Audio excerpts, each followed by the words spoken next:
อุโมงค์สวนพุทธธรรมท่านเข้าไปร่วมกิจกรรมท่านก็อาสาว่า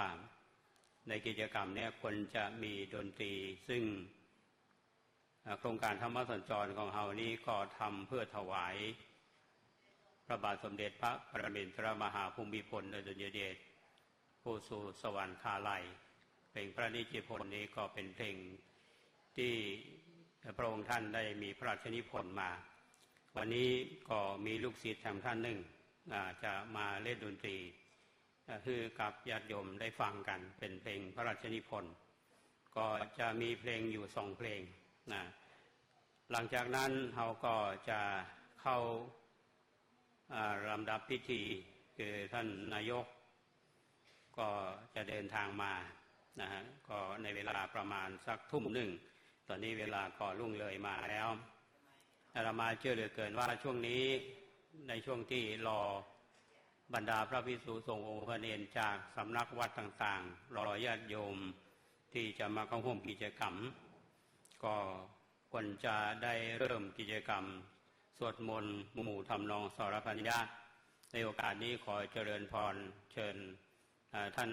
ผอ.ตุ๊กตา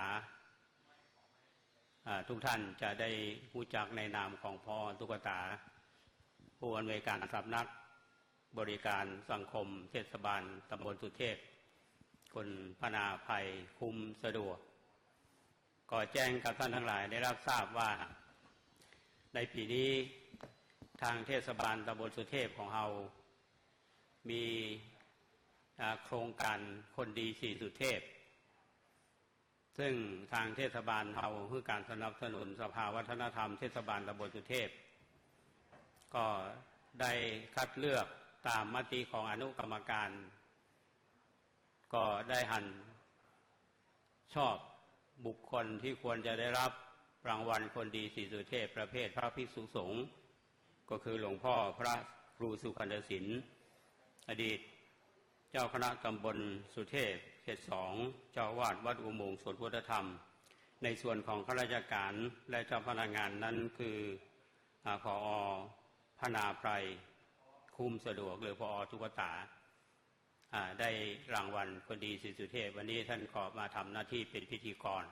และประเภทประชาชนนั้นคือคุณยมสุภชัยนาฏงามขำซึ่งก็จะได้เข้ารับรางวัลคนดีสี่สุเทพจากท่านศาสตราจารย์ดร.ศาสตราจารย์นายแพทย์เกษมวัฒนชัยองคมนตรีในวันที่25เดือนสิงหาคม2560ที่จะถึงนี้ที่ศาลาอเนกประสงค์เทศบาลตำบลสุเทพในโอกาสที่ทางเทศบาลได้เชิญท่านองคมนตรีมาเป็นประธานในการมอบประกาศนียบัตรแก่นักเรียนรุ่นที่1นักเรียนผู้สูงอายุของเทศบาลตำบลสุเทพในโอกาสนี้เจริญพรเชิญท่านผอ.ตุ๊กตาได้ดำเนินการขอเจริญพร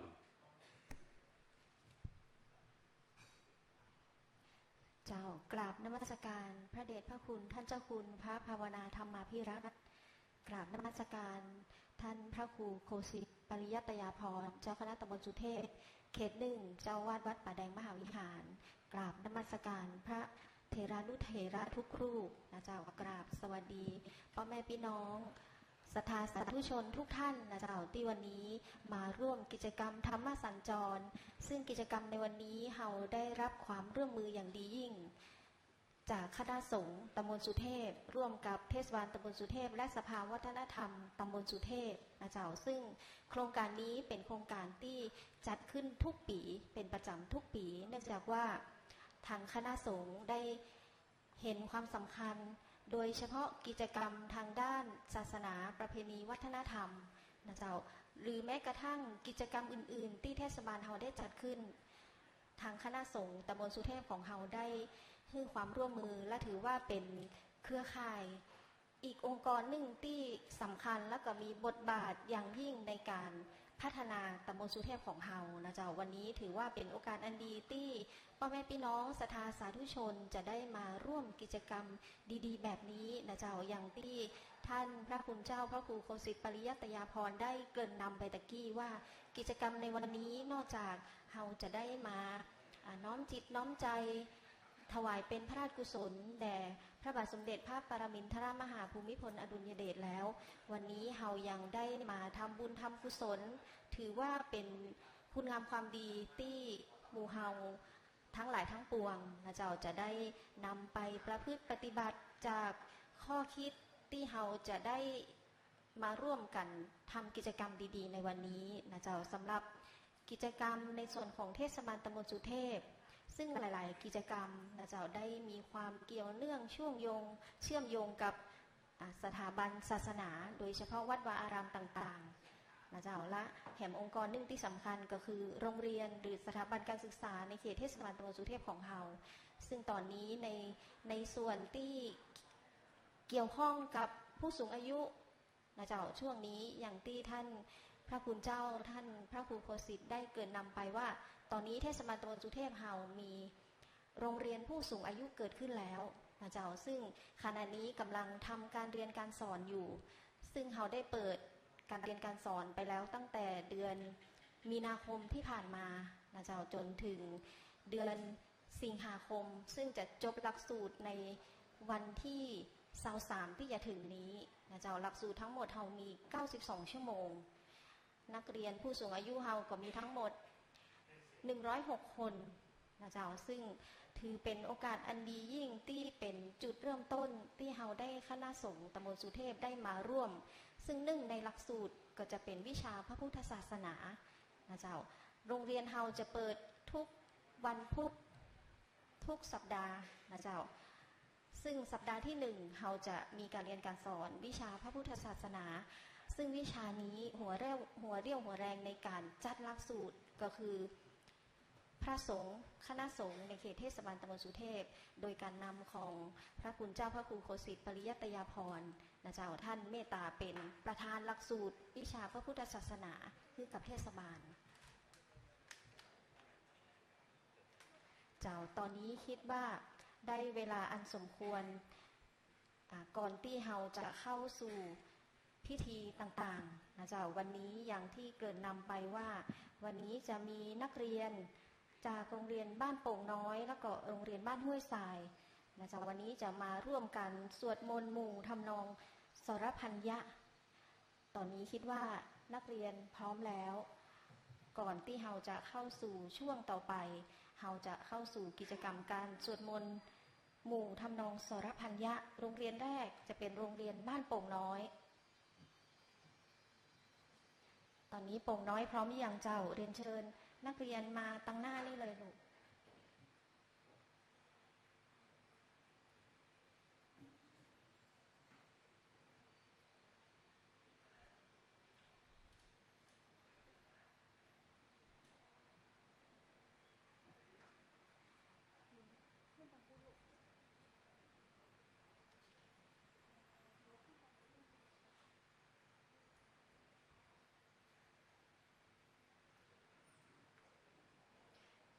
สำหรับการสวดมนต์หมู่ทำนองสรพัญญะในวันนี้2โรงเรียนเฮามาได้มีการประกวดประคันแต่อย่างใดนะเจ้าวันนี้ถือเป็นความสามารถของเด็กๆที่จะมาสวดมนต์ให้กับพ่อแม่พี่น้องศรัทธาสาธุชนได้ฟังเป็นการที่ทำให้เด็กๆได้มีสมาธินะเจ้าตั้งมั่นอยู่กับการเรียนหรือว่าการทำกิจกรรมต่างๆซึ่งก็เป็นผลมาจากการสวดมนต์นี่เอง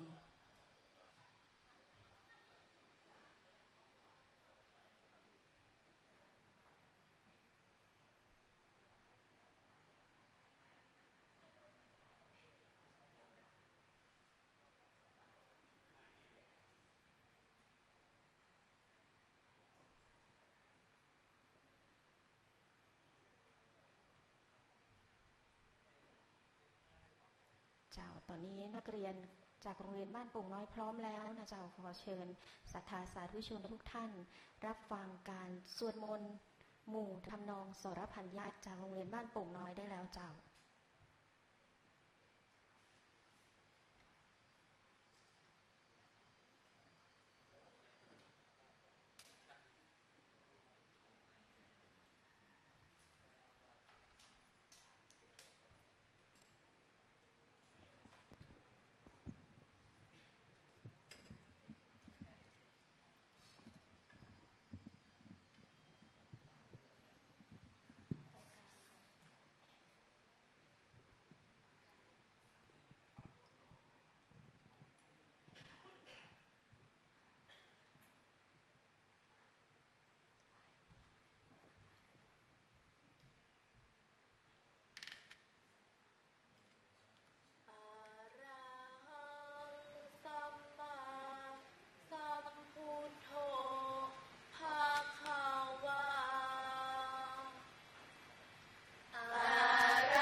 ม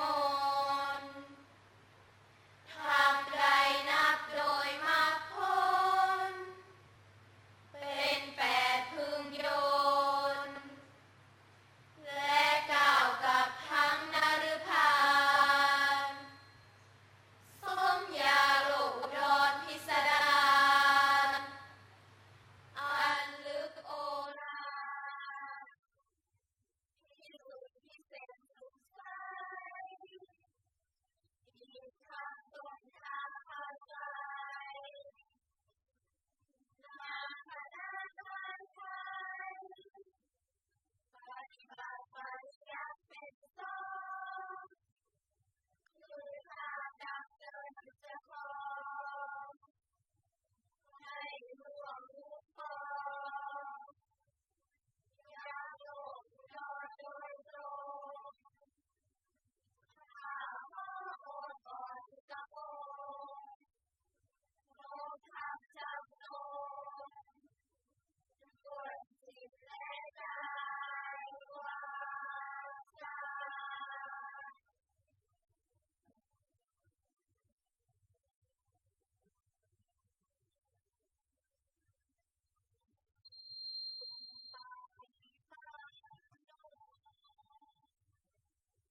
สำหรับ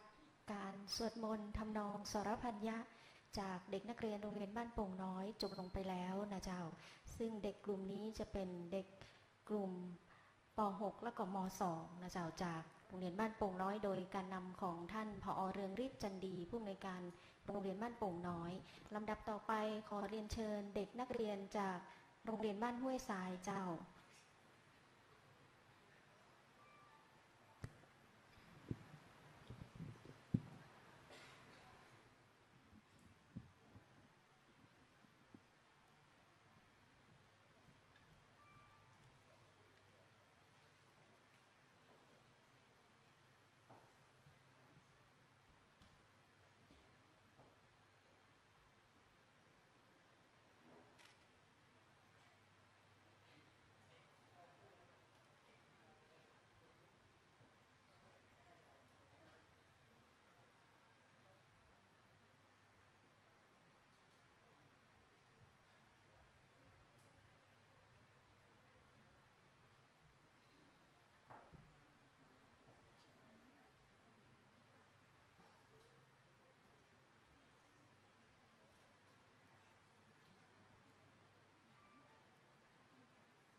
เจ้าจบลงไปแล้วนะเจ้าสำหรับการสวดมนต์ทำนองสรพัญญะจากโรงเรียนบ้านห้วยทรายซึ่งนำโดยท่านผอ.มนทิราตรีวงศ์นะเจ้าผู้อำนวยการโรงเรียนบ้านห้วยทรายลำดับต่อไปจะเป็นการแสดงคีตดนตรีนะเจ้าซึ่งวันนี้วงโอเปร่าจะมาร้องเพลง2 เพลงนะเจ้าให้กับศรัทธาสาธุชนได้รับชมรับฟังช่วงนี้ขอเวลาจัดเตรียมสำหรับอุปกรณ์ดนตรีสักครู่นะเจ้าสำหรับบทสวดมนต์สรพัญญะที่จบไปทั้ง2 โรงเรียนก็ถือว่าเป็นความสามารถของเด็กๆนะเจ้าซึ่งหลายๆท่านฟังแล้วบทสวดมนต์สรพัญญะก็เป็นภาษาไทยที่มีถ้อยคำสละสลวยนะเจ้าฟังแล้วไพเราะซึ่งเป็นบทสวดที่ระลึกถึงคุณพระรัตนตรัยนะเจ้าก็ถือว่าเป็นบทสวดที่ฟังแล้วไพเราะกินใจนะเจ้า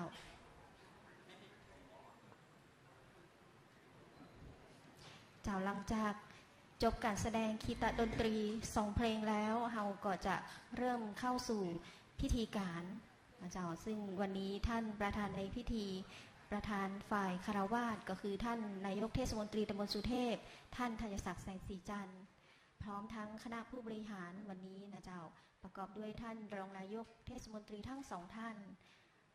สมาชิกสภาเทศบาลนะเจ้าประธานสภาเทศบาลแล้วก็เจ้าหน้าที่พนักงานของเทศบาลตำบลสุเทพรวมทั้งศรัทธาสาธุชนพ่อแม่พี่น้องโดยเฉพาะในเขตบ้านร่ำเปิงหมู่ที่5นะเจ้านำโดยป้าหลวงอาทิตย์อ่องปีนะเจ้าวันนี้มีโรงทานมาโดยนะเจ้าสมหมู่5แล้วก็พี่น้อง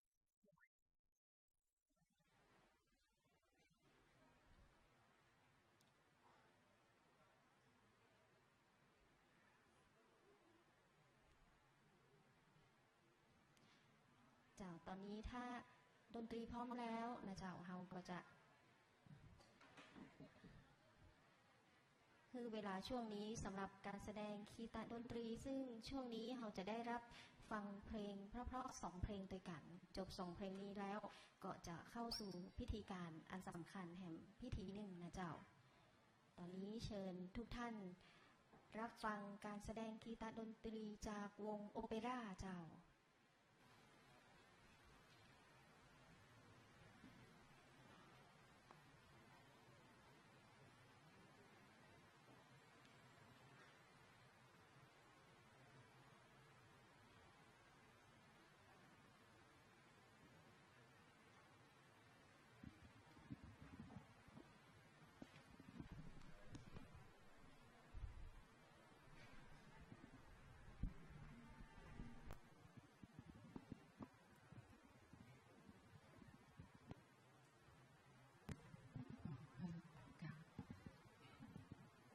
นมัสการ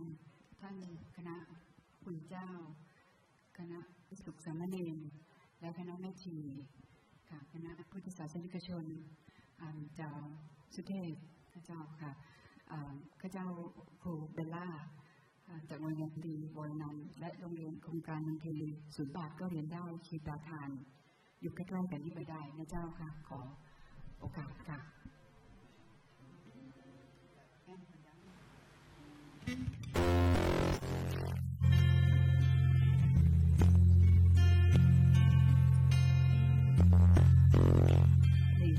เสนอจะเป็นเพลงซึ่งจะรำลึกถึงพระมหากรุณาธิคุณของพระบาทสมเด็จพระเจ้าอยู่หัวรัชกาลที่9ของเรานะเจ้าค่ะ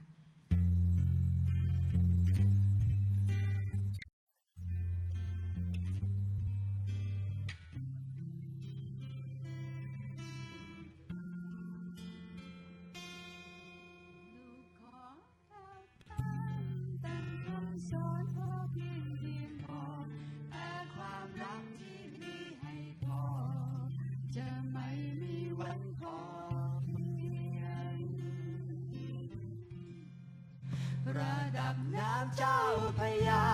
คงสูงกว่าตอนพ่อนั่งมองเมื่อรวมน้ำอันเนืองนองของพวงไทยที่ไหลหลากมาอิจฉาสวรรค์ได้พอนั้นกลับ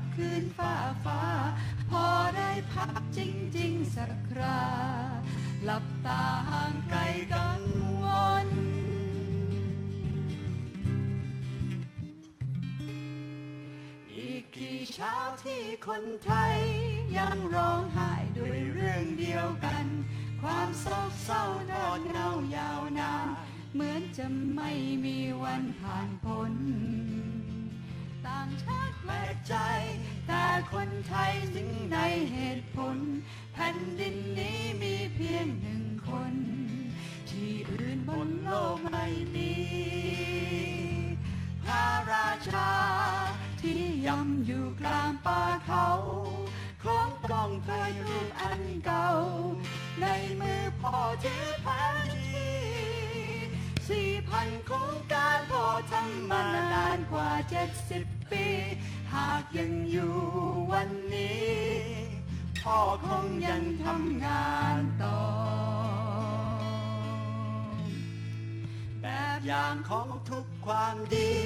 ที่จะอยู่กับลูกเรื่อยไปเมื่อได้เห็นภาพพ่อคราใดย้ำเตือนใจให้ลูกไม่ท้อ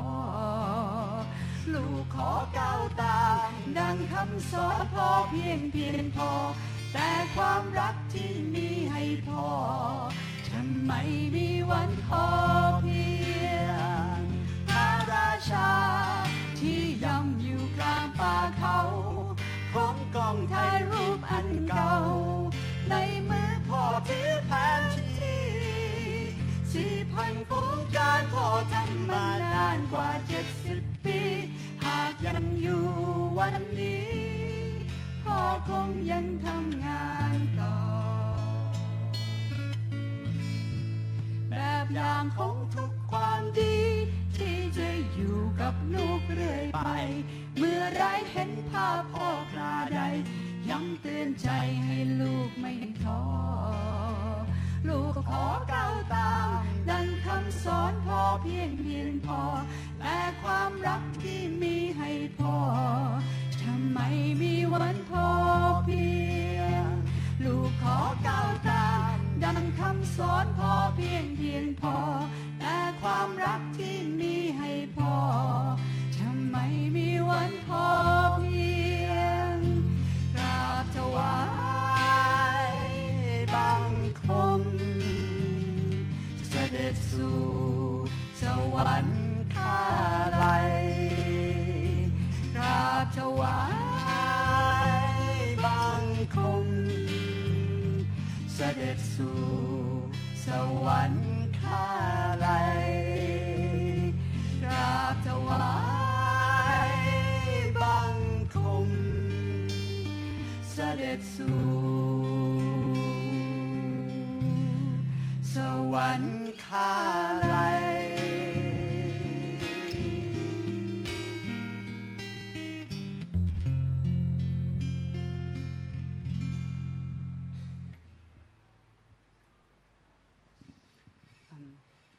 ในเรื่องของความพอเพียงก็เป็นอุดมการณ์เป็นปณิธานของการทำงานจิตอาสาของข้าเจ้าและคณะลูกศิษย์นะคะซึ่งพยายามที่จะพัฒนาเยาวชนให้ห่างไกลยาเสพติดเข้าไว้ด้วยการนำเอาดนตรีเข้าไปเผยแพร่ให้กับเยาวชนในสถานพินิจแล้วก็ในทันตสถานหญิงข้าเจ้าทำงานจิตอาสานี้มาเป็นเวลา8 ปีมาแล้วในช่วงเวลานั้นก็ข้าเจ้าก็ได้ไปพบกับเยาวชนซึ่งเคยกระทำความผิดพลาดในเรื่องของยาเสพติดนะเจ้าแล้วก็ในที่สุดแล้วก็ศาลก็ปล่อยตัว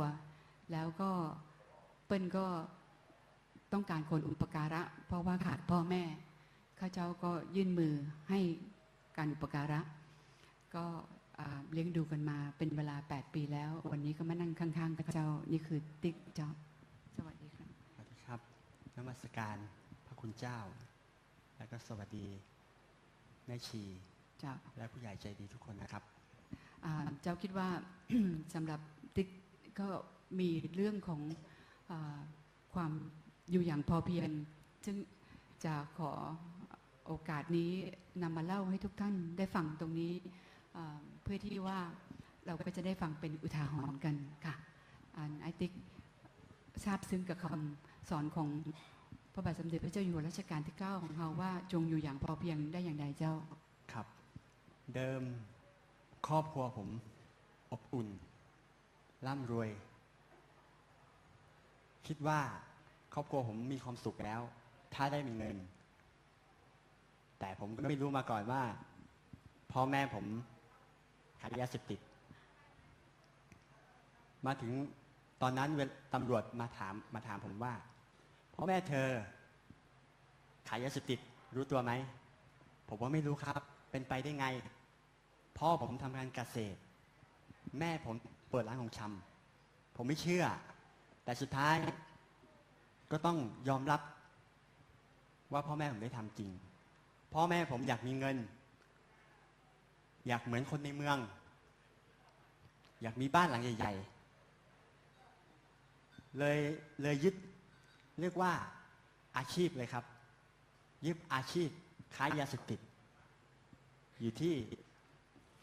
จังหวัดแม่ฮ่องสอนผมก็โดนตำรวจไล่ล่าก็เลยต้องหนีละหอนละเหินผมไม่เคยรู้มาก่อนว่าอยู่อย่างพอเพียงคืออะไรถ้าผมได้อยู่กับพ่อแม่หรือที่อยู่กับครอบครัวที่แสนอบอุ่นผมอยากบอกจังเลยอยากบอกพ่อแม่อยากบอกพี่ๆอยากบอกน้องๆอยู่อย่างพอเพียงนี่แหละที่ในหลวงท่านได้ให้ไว้มันแสนที่จะมีความสุขอยู่อย่างพอเพียงไม่ใช่ว่าต้องอยู่อย่างคนจนอยู่อย่างพอเพียงไม่ใช่ว่าต้องไปทำนาไม่ใช่ว่าต้องไปเลี้ยงควายอยู่อย่างพอเพียงมันอยู่ในใจของเราครับมันอยู่ในใจของเราเรารู้จักพอรู้จักประเมินตัวเองให้ถูกแค่นั้นก็อยู่อย่างพอเพียงแล้วครับสุขที่แท้จริงครับเจ้าค่ะทุกวันนี้ติ๊กก็กับครูและก็เพื่อนของติ๊กอีกคนหนึ่งเราทำบ้านดินกีประทานอยู่ใกล้วัดลำเปิงนี่น้อยเดียวนะเจ้าค่ะก็เชิญชวนลูกหลานดาวสุเทพนะเจ้าติ่มดาวสุเทพนี้ที่อยากจะให้ลูกหัดเรียนดนตรีก็ขอเชิญนะเจ้าเป็นโรงเรียนดนตรีที่ไม่ต้องมีสตังค์ก็มาเรียนได้ค่ะขอมอบเพลงสุดท้ายนี้ให้กับท่านผู้ฟังทุกท่านค่ะ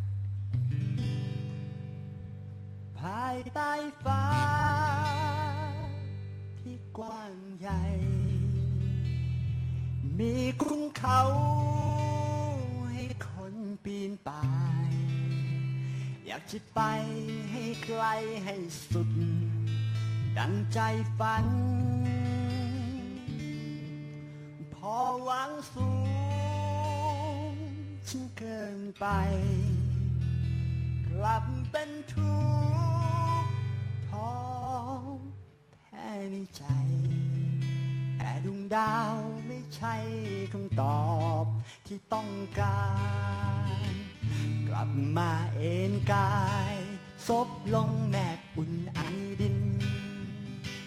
สู่ความเคยชินที่เราเคยหลงลืมไปนานก็จะรู้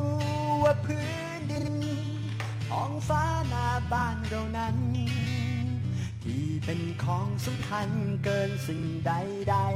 ๆอยู่อย่างพอเพียงใกล้ตัวความสุขยังมีอยู่อย่างพอดีไม่มีความทุกข์ร้อนในใจสุขจริงแท้ในชีวิตคนจะค้นเจอได้ไม่ไกลอยู่ในใจของคนรู้จักเพียงพอความมุ่งมั่นยังมีอยู่ยังต้องสู้ทำทุกอย่างอยู่บนทางที่แม้จะเหนื่อยแต่ยังไหวยังต้องคิดต้องทำดีต้องมานะพาเพียงครูไปแต่ดวงดาวไม่ใช่คำตอบที่ต้องการอยู่อย่างพอเพียงใกล้ตัวความสุขยังมีอยู่อย่างพอดีไม่มีความทุกข์ร้อนในใจ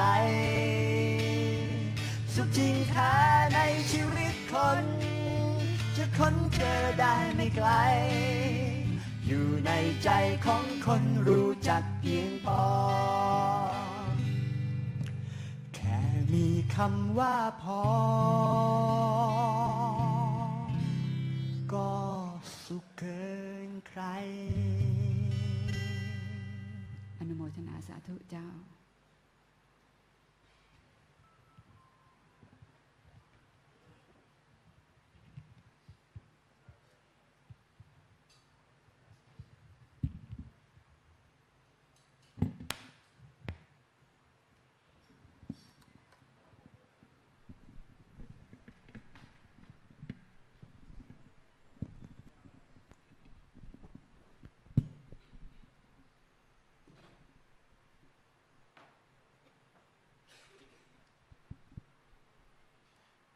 จบลงไปแล้วนะเจ้าเป็นบทเพลงที่ไพเราะแล้วก็มีความหมายที่ลึกซึ้งอย่างยิ่งนะเจ้าขอบพระคุณคุณครูเปร่าแล้วก็น้องติ๊กเป็นอย่างสูงนะเจ้าที่วันนี้มาขับร้องบทเพลงที่ถือว่าคนไทยทั้งประเทศฟังแล้วทำให้หลายๆคนอาจจะอดกลั้นน้ำตาไว้บ่ได้นะเจ้าสำหรับ2เพลงที่ผ่านไปเพลงพอเพียงสำหรับลำดับต่อไปนะเจ้าเฮาก็คงจะเข้าสู่พิธีการนะเจ้าในส่วนของโครงการทวสัญจรเพื่อน้อมถวายเป็นพระราชกุศลพระบาทสมเด็จพระปรมินทรมหาภูมิพลอดุลยเดชพระบรมนาถบพิตรนะเจ้าสำหรับพิธีการลำดับต่อไปนะเจ้าจะขอชี้แจงคร่าวๆดังนี้นะเจ้าเริ่มจากท่านประธานในพิธีจุดธูปเทียนบูชาพระรัตนตรัยนะเจ้าโดยจะมีมัคคณายกกล่าวนำบูชาพระรัตนตรัยไหว้พระหลังจากนั้นท่านรองนายกเทศมนตรีตำบลสุเทพท่านรองชนะแสนใจจะกล่าวรายงานวัตถุประสงค์ของการจัดโครงการธรรมสัญจรประจำปี 2560 หลังจากนั้นท่านประธานในพิธีเปิดกลวยหน้าพระบรมฉายาลักษณ์สมเด็จพระเจ้าอยู่หัวมหาวชิราลงกรณ์บดินทรเทพยวรางกูลเสร็จแล้วถวายคำนับหลังจากนั้นจุดเครื่องบูชาทองน้อยและกราบถวายบังคมพระบรมฉายาลักษณ์พระบาทสมเด็จพระปรมินทรมหาภูมิพลอดุลยเดชรัชกาลที่ 9หลังจากนั้นกล่าวนำถวายความอาลัยและน้อมรำลึกในพระมหากรุณาธิคุณหลังจากจบแล้วเพลงสรรเสริญพระบารมีนะเจ้าแล้วก็หลังจากเสร็จสิ้นพิธีนี้แล้วพระเดชพระคุณท่านเจ้าคุณพระภาวนาธรรมาภิรัตน์เจ้าคณะตำบลสุเทพเขต 2เจ้าอาวาสวัดร่ำเปิงตะโพธารามกล่าวต้อนรับหลังจากนั้นท่านประธานในพิธีท่านนายกกล่าวพบปะพ่อแม่พี่น้องประชาชนนะเจ้าแล้วก็จบเสร็จสิ้นพิธีนี้แล้ว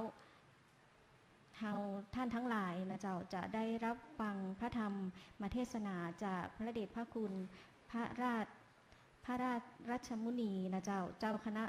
อำเภอเมืองเชียงใหม่เจ้าอาวาสวัดสวนดอกพระอารามหลวงสำหรับช่วงนี้ถือว่าได้เวลาอันสมควรแล้วนะเจ้าโอกาสนี้ขอเรียนเชิญท่านประธานในพิธีท่านธัญศักดิ์แสงสีจันทร์นายกเทศมนตรีตำบลสุเทพจุดธูปเทียนบูชาพระรัตนตรัยเจ้า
เรียนเชิญคณะสัตยาตำบลสุเทพทุกท่าน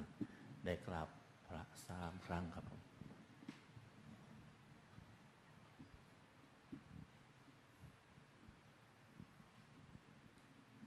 อิมินาสการเรนะพุทธังอภิปูชยามะอิมินาสการเรนะธัมมังอภิปูชยามะอิมินาสการเรนะสังฆังอภิปูชยามะอะระหังสัมมาสัมพุทโธภควา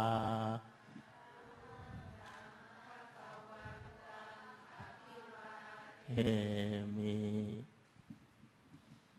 สวากขาโตภควตาธัมโมธัมมังนามัสสาสุปฏิปันโนภควโตสาวกสังโฆสังฆังนามามิ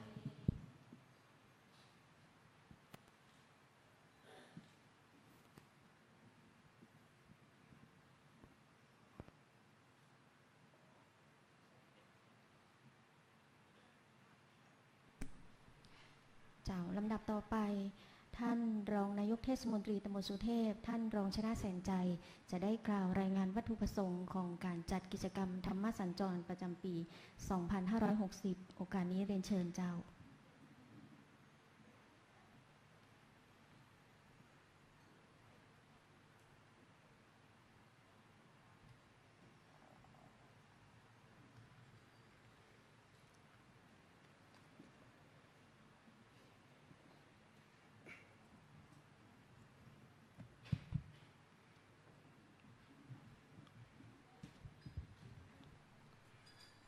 กราบนมัสการ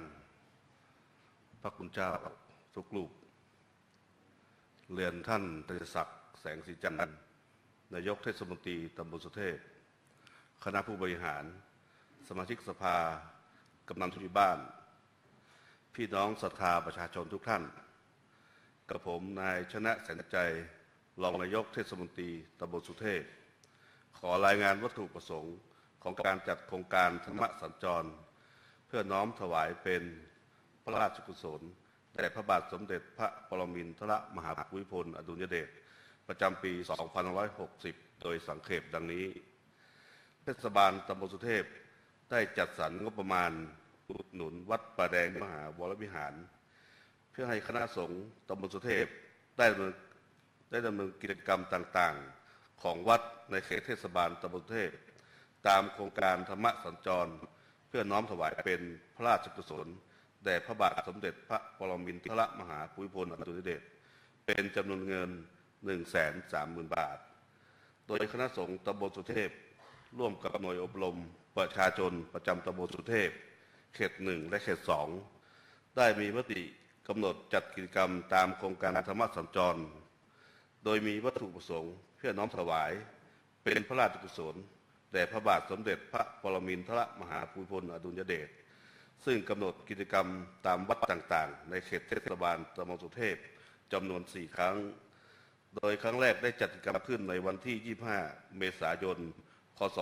2560 ณ วัดอุโมงค์สวนพุทธธรรมครั้งที่ 2 ได้จัดกิจกรรมขึ้นในวันที่ 26 พฤษภาคม พ.ศ. 2560 ที่ผ่านมาณ วัดช่างทองการจัดกิจกรรมในครั้งนี้จัดขึ้นเป็นครั้งที่ 3โดยมีวัดลำเปิงรับเป็นเจ้าภาพในการดำเนินการจัดกิจกรรมประกอบด้วยการกล่าวแสดงความอาลัยและรำลึกในพระมหากรุณาธิคุณแด่พระบาทสมเด็จพระปรมินทรมหาภูมิพลอดุลยเดชการปฏิบัติธรรมพร้อมรับฟังพระธรรมเทศนาจากพระเดชพระคุณเจ้าพระราชรัชมุนีเจ้าคณะอำเภอเมืองเชียงใหม่เจ้าวาดวัดสันดอกทั้งนี้ได้รับความร่วมมือเป็นอย่างดีจากพระภิกษุสามเณรทุกวัดพุทธศาสนิกชนตลอดจนกำนันผู้ใหญ่บ้านในเขตเทศบาลตำบลสุเทพบัดนี้ได้เวลาสมควรแล้วกับผมใคร่ขอเรียนเชิญท่านธัญศักดิ์แสงสีจันทร์นายกเทศมนตรีตำบลสุเทพได้กล่าวแสดงความอาลัยและรำลึกในพระมหากรุณาธิคุณ แด่พระบาทสมเด็จพระปรมินทรมหาภูมิพลอดุลยเดชขอเรียนเชิญครับ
ตามที่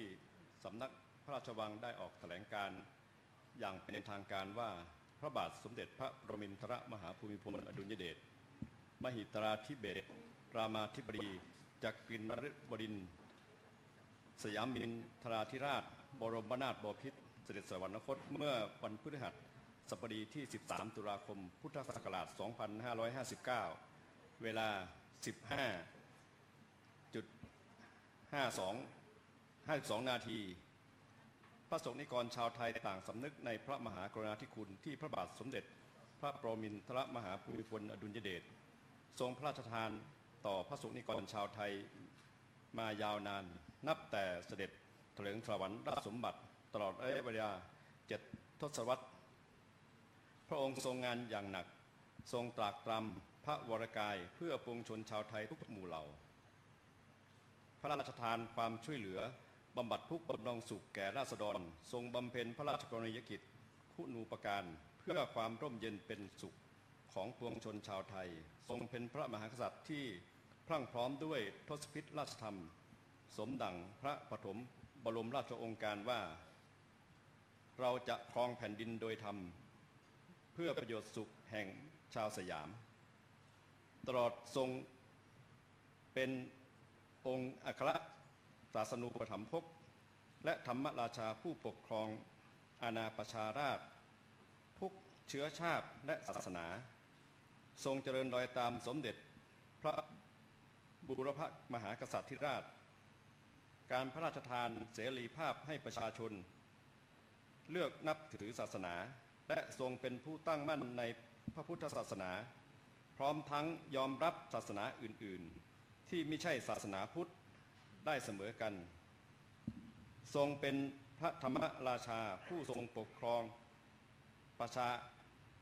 ราษฎร์ทุกเชื้อชาติคณะสงฆ์ตำบลสุเทพหน่วยอบรมประชาชนประจำตำบลสุเทพเทศบาลตำบลสุเทพสภาวัฒนธรรมเทศบาลตำบลสุเทพและเหล่าพระสงฆ์นิกรชาวตำบลสุเทพต่างน้อมรำลึกในพระมหากรุณาธิคุณเป็นล้นพ้นอันหาที่สุดไม่ได้จึงพร้อมใจสืบสานพระราชปณิธานว่าการทำความดีจัดกิจกรรมปฏิบัติธรรมตามโครงการธรรมสัญจรเพื่อน้อมถวายเป็นพระราชกุศลแด่พระบาทสมเด็จพระปรมินทรมหาภูมิพลอดุลยเดชตลอดจนปฏิบัติตามพระบรมราโชวาทพระราชดำรัสที่พระองค์เคยพระราชทานไว้ตลอดไป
เจ้าเชิญทุกท่านนั่งลงได้เจ้า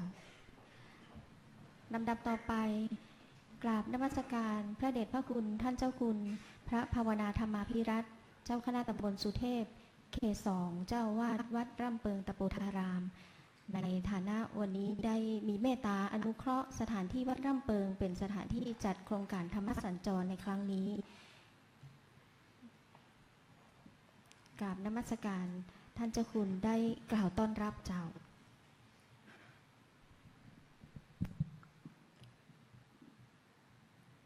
ขอความน้อมน้อมของข้าพเจ้าจงมีแด่พระรัตนตรัยขอกราบนมัสการท่านพระครูปริยัติยานุศาสตร์รองเจ้าคณะอำเภอเมืองเชียงใหม่รักษาการแทนเจ้าคณะอำเภอเมืองเชียงใหม่ที่เคารพท่านพระครูโอสิทธิ์ปริยัตยาภรณ์เจ้าคณะตำบลสุเทพเขต 1พร้อมด้วยเจ้าอาวาสและคณะสงฆ์ตลอดถึงท่านนายกเทศมนตรีแล้วก็กำนันผู้ใหญ่บ้านประชาชนญาติโยมทุกท่านวันนี้เป็นวันที่ทางวัดร่ำเปิงได้เป็นเจ้าภาพเจ้าของสถานที่ในการทำกิจกรรมเกี่ยวกับงานธรรมสัญจรของคณะสงฆ์ตำบลสุเทพซึ่ง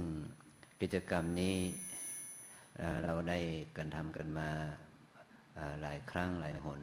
โดยการที่ได้รับการอุดหนุนจากเทศบาลตำบลสุเทพตั้งแต่สมัยเป็นองค์การบริหารส่วนตำบลสุเทพจนถึงมาเป็นเทศบาลและการให้วัดต่างๆได้มีโอกาสทำกิจกรรมเป็นเจ้าภาพสถานที่และก็ให้วัดต่างๆได้มาร่วมทำกิจกรรมมีการฟังเทศน์ฟังธรรมเป็นต้นวันนี้ต้องขอบคุณขอบใจคณะครูและนักเรียนจากโรงเรียนบ้านโป่งน้อยและโรงเรียนบ้านห้วยทรายเพราะเราต้องการให้เยาวชนได้มีโอกาสมาสัมผัสพระศาสนาให้เขาได้มีโอกาสระลึกถึงพระคุณของพระพุทธเจ้าพระธรรมพระสงฆ์และบันดาลใจนี้มันเกิดขึ้นเมื่ออาตมาเป็นสามเณรอายุบวชได้3 ปีมีนักเรียนสตรีประจำจังหวัดแพร่คือโรงเรียนนารีรัตน์ได้มาถวายเทียนพรรษาที่วัดเชตวันที่อาตมาได้พักอาศัยอยู่แล้วก็นักเรียนเขาก็จะสวดมนต์สารพันยะ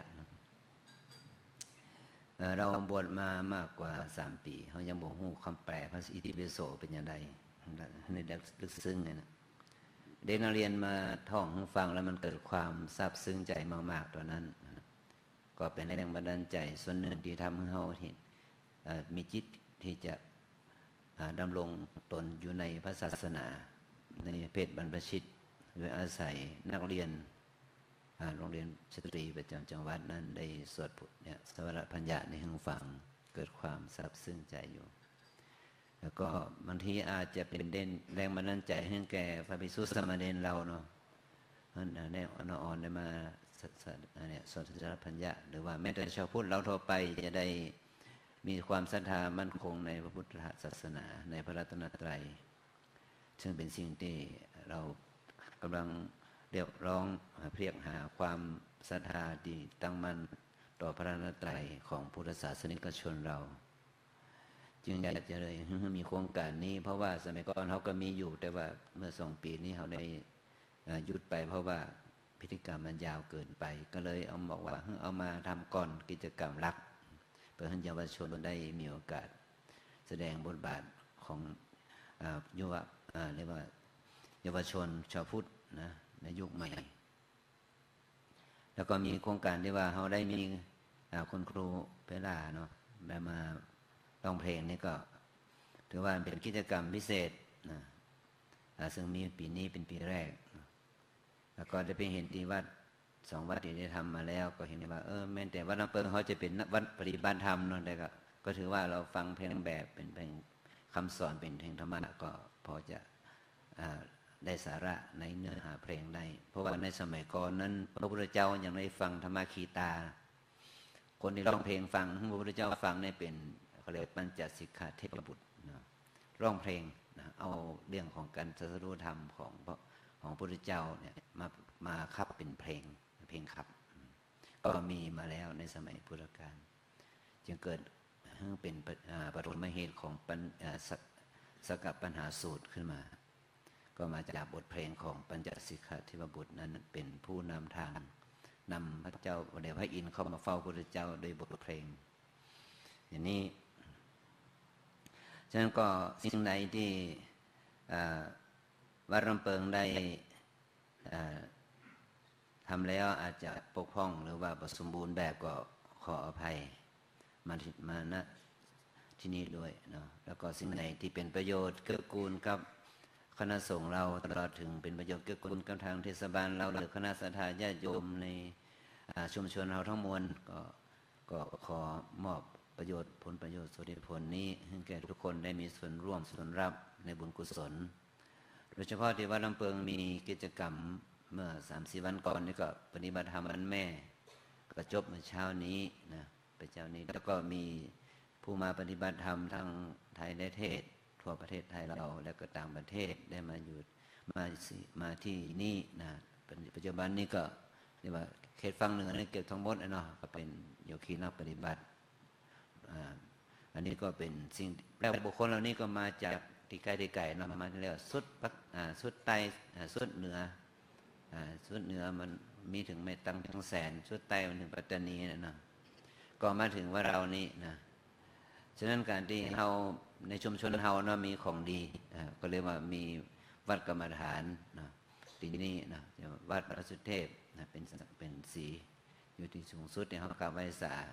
วัดลำเปิงก็มีนี่วัดสวนดอกพระลำหลวงพระเดชพระคุณหลวงพ่อพระราชมุนีท่านเป็นเจ้าหน้าอำเภออยู่ในวัดสวนดอกซึ่งเป็นวัดที่ประดิษฐานพระบรมธาตุส่วนหนึ่งของพระพุทธเจ้าก็อยู่ที่ในเขตสมบูรณ์สุเทพเหล่านี้นะสิ่งเหล่านี้เรามีอยู่มีของดีอยู่นะคณะศรัทธาญาติโยมจากในชุมชนสมบูรณ์สุเทพเฮาถ้ามีโอกาสนะจะเป็นคนหนุ่มคนสาวนะอ่อนนะว่าเรามีเรียกว่าเปิดที่จะรับพวกเราเขาได้มีโอกาสได้มาปฏิบัติธรรมกรรมฐานเจริญวิปัสสนากรรมฐานเพื่อเขาจะได้ประโยชน์อันเชิงจะพึงได้ในฐานะที่เราเป็นธรรมทายาทหรือเป็นพุทธศาสนิกชนที่เขาควรจะได้มีส่วนแห่งธรรมสมบัติของพระสัมมาสัมพุทธเจ้าโดยการบำเพ็ญทานรักษาศีลและเจริญภาวนาเช่นการที่เราได้มีโอกาสมาฝึกฝนอารมณ์เจริญภาวนานี้นะเราจะได้มรดกอันพิเศษนะเป็นธรรมสมบัติเป็นอริยทรัพย์นะเป็นอริยทรัพย์ที่จะติดตัวเราไป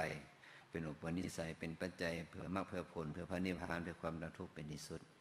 ก็ต้องอาศัยการบำเพ็ญทานศีลภาวนานะทีนี้เขาได้มาบำเพ็ญทานอย่างเทศบาลมอบทุนทรัพย์ส่วนหนึ่งให้วัดมาจัดการนี่ก็ถือว่าเป็นทานกุศลที่ส่วนองค์กรส่วนท้องถิ่นเนี่ยได้ให้แก่ชุมชนนี่ก็ถือว่าเป็นการบำเพ็ญทานเนาะในการที่เขาสมาทานศีลเนี่ยรับศีล 5รับพระไตรสรณคมนี่ก็เป็นบุญศีลนะการที่เขาจะได้ฟังเทศต่อไปการได้มาเจริญภาวนานี่ก็เป็นบุญภาวนา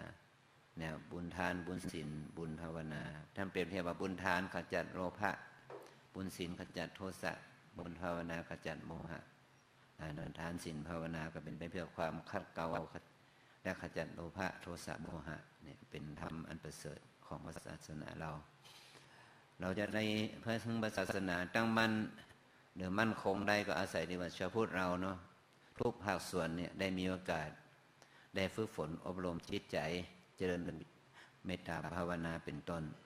ซึ่งในโอกาสนี้เราจะได้มีโอกาสได้ฟังธรรมจากพระเดชพระคุณท่านแล้วก็นักเรียนเยาวชนจะได้มีโอกาสได้รับเกียรติบัตรได้โลกเกียรติคุณจากทางวัดจะได้ทางคณะสงฆ์จะได้เป็นถ้าด้วยพระเดชพระคุณหลวงพ่อจะได้เป็นผู้มอบทุนกันได้ทุนการศึกษาเป็นต้นแก่โรงเรียนด้วยอันนี้ก็เป็นสิ่งที่เราช่วยกันที่จะสร้างศาสนทายาททั้งส่วนของภิกษุสามเณรแล้วก็เยาวชนอุปโสมบสิกามีความมั่นคงในพระรัตนตรัยอันนี้ซึ่งว่าเป็นกิจกรรมนี้ก็เป็นสิ่งที่ควรแก่การอนุโมทนา ก็ขออำนวยพรให้แก่พระเดชพระคุณครูบาอาจารย์ได้มีความเจริญในสุขภาพเจริญในปัญญาศีลสมาธิขอ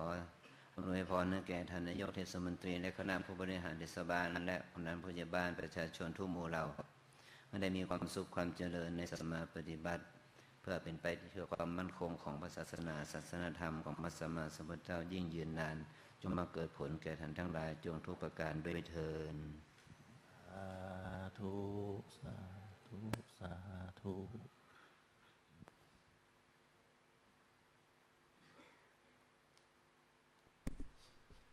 เจ้ากราบขอบพระคุณพระเดชพระคุณท่านเจ้าคุณพระภาวนาธรรมาภิรัตน์เป็นอย่างสูงนะเจ้าลำดับต่อไปเรียนเชิญท่านนายกเทศมนตรีตำบลสุเทพท่านธัญศักดิ์แสงสีจันทร์ซึ่งวันนี้ในฐานะประธานฝ่ายคฤหัสถ์นะเจ้าแล้วก็เป็นนโยบายของท่านซึ่งจัดให้มีกิจกรรมโครงการธรรมะสัญจรขึ้นทุกปีในตำบลสุเทพของเฮาโอกาสนี้ขอเรียนเชิญท่านธัญศักดิ์แสงสีจันทร์ได้มากล่าวพบปะกับพ่อแม่พี่น้องประชาชนเรียนเชิญเจ้า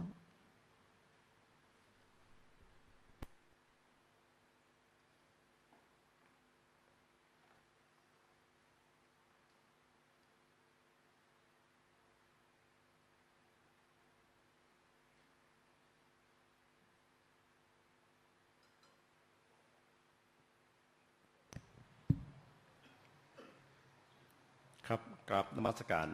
พระราชมุนีเจ้าคณะอำเภอเมืองเชียงใหม่เจ้าวัดวัดสวนดอกท่านเจ้าคุณพระภาวนาธรรมวิรัตเจ้าคณะตำบลเขตหนึ่งนะครับเจ้าวัดวัดดำเปิงท่านพระครูปิยติยานุศาสตร์รองเจ้าคณะอำเภอเมืองเชียงใหม่นะครับ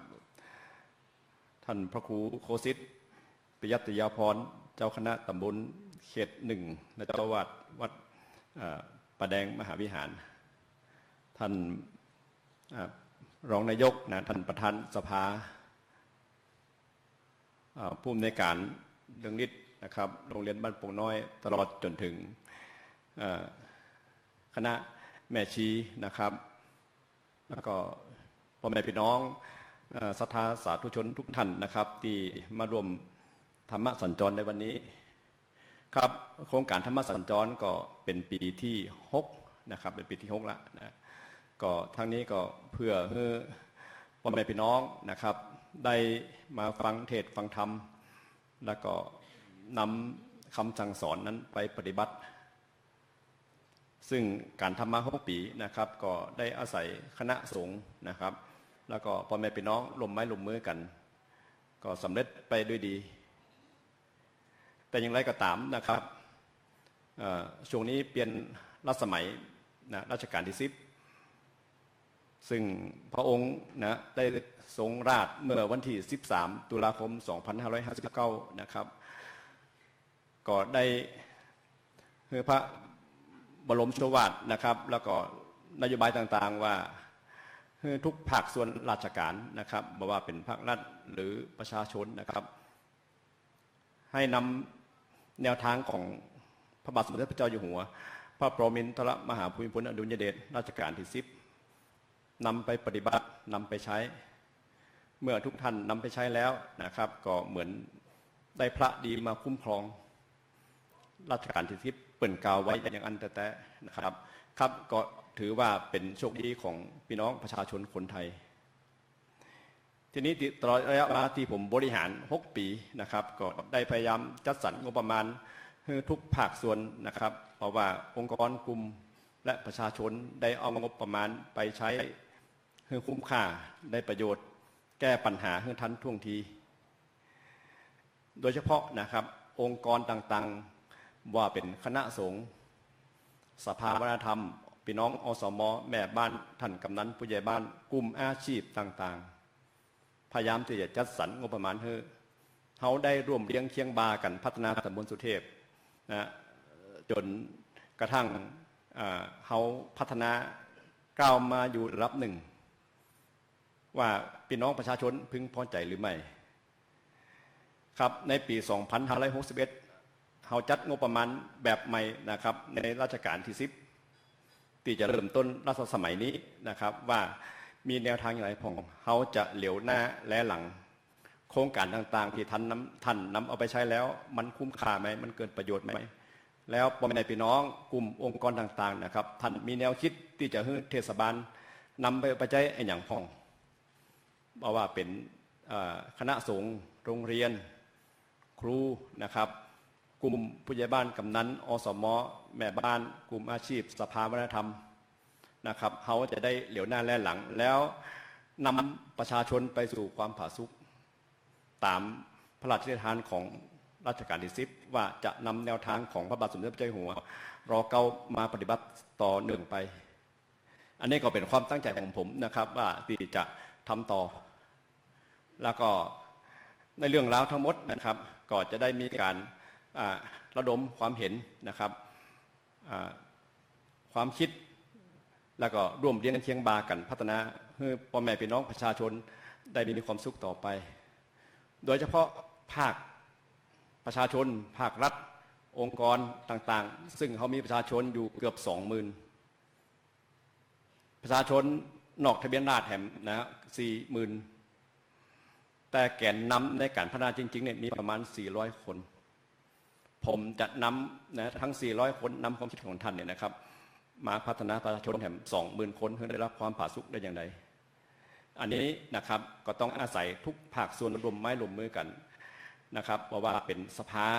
นะครับบอกว่าเป็นราชการโดยเฉพาะราชการส่วนท้องถิ่นนะครับผมอยากให้ทำงานเหนือประชาชนแต่ให้ร่วมเลี้ยงเคียงบ่ากับประชาชนผมนะฮะได้เข้ามาก็พยายามทำแนวนี้ได้นะอบรมสั่งสอนนะครับว่าจะต้องบริการประชาชนนะผิดถูกอย่างไรก็อยู่ที่ประชาชนแต่ทั้งนี้ขึ้นอยู่กับระเบียบนะว่าบ่ผิดกฎหมายแต่ต้องแก้ไขปัญหาให้ประชาชนได้อย่างนี้เป็นต้นนะครับโครงธรรมสัญจรนะครับหรือโครงการต่างๆเกี่ยวกับทางศาสนาโรงเรียนนะครับเขาก็ยังอุดหนุนเหมือนเดิมนะครับครับก็ค่ำคืนนี้ก็ขอให้ทุกท่านนะครับได้รับธรรมะจากท่านพระราชมุนีนะครับเจ้าคณะอำเภอเมืองเชียงใหม่และก็กลับบ้านอย่างอิ่มบุญทุกท่านนะครับขอขอบคุณทางคณะสงฆ์แล้วก็องค์กรนะครับทุกฝ่ายที่ได้มาร่วมฟังธรรมะค่ำคืนนี้ถ้าหากมีการผิดพลาดประการใดก็ขออภัยนะครับครับก็คงจะป้ากันนะในครั้งต่อๆไปขอบคุณครับ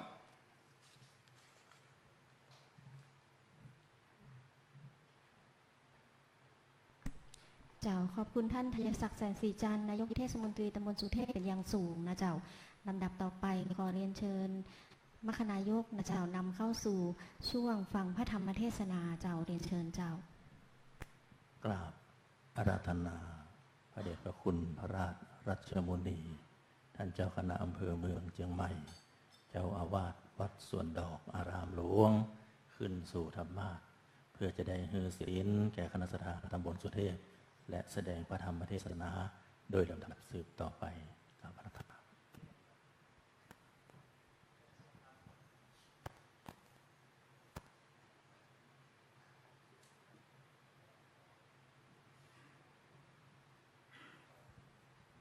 เด็กเชิญครับ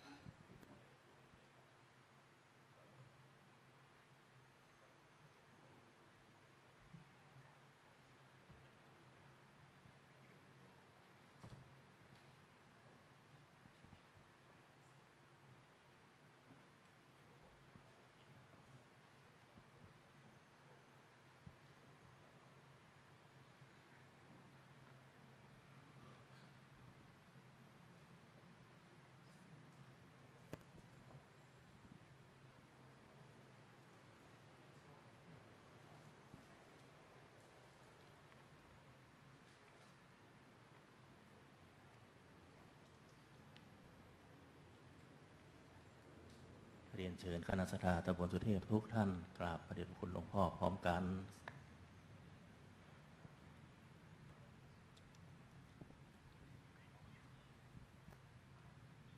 มะยังพันเตวิสุงวิสุงลักขณทายะติสรเนนะสหปัญจศีลานิยาจามะทุ ทุติยัมปิมะยังพันเตวิสุงวิสุงรักนทายะติสรเนนะสหปัญจศีลานิยาจามะตติยัมปิมะยังพันเตวิสุงวิสุงรักนทายะติสรเนนะสหปัญจศีลานิยาจามะนะโมตัสสะภะคะวะโตอะระหะโตสัมมาสัมพุทธัสสะนะโมตัสสะภะคะวะโตอะระหะโตสัมมาสัมพุทธัสสะนะโมตัสสะภะคะวะโตอะระหะโตสัมมาสัมพุทธัสสะนะโมตัสสะภะคะวะโตอะระหะโตสัมมาสัมพุทธัสสะนะโมตัสสะภะคะวะโตอะระหะโตสัมมาสัมพุทธัสสะ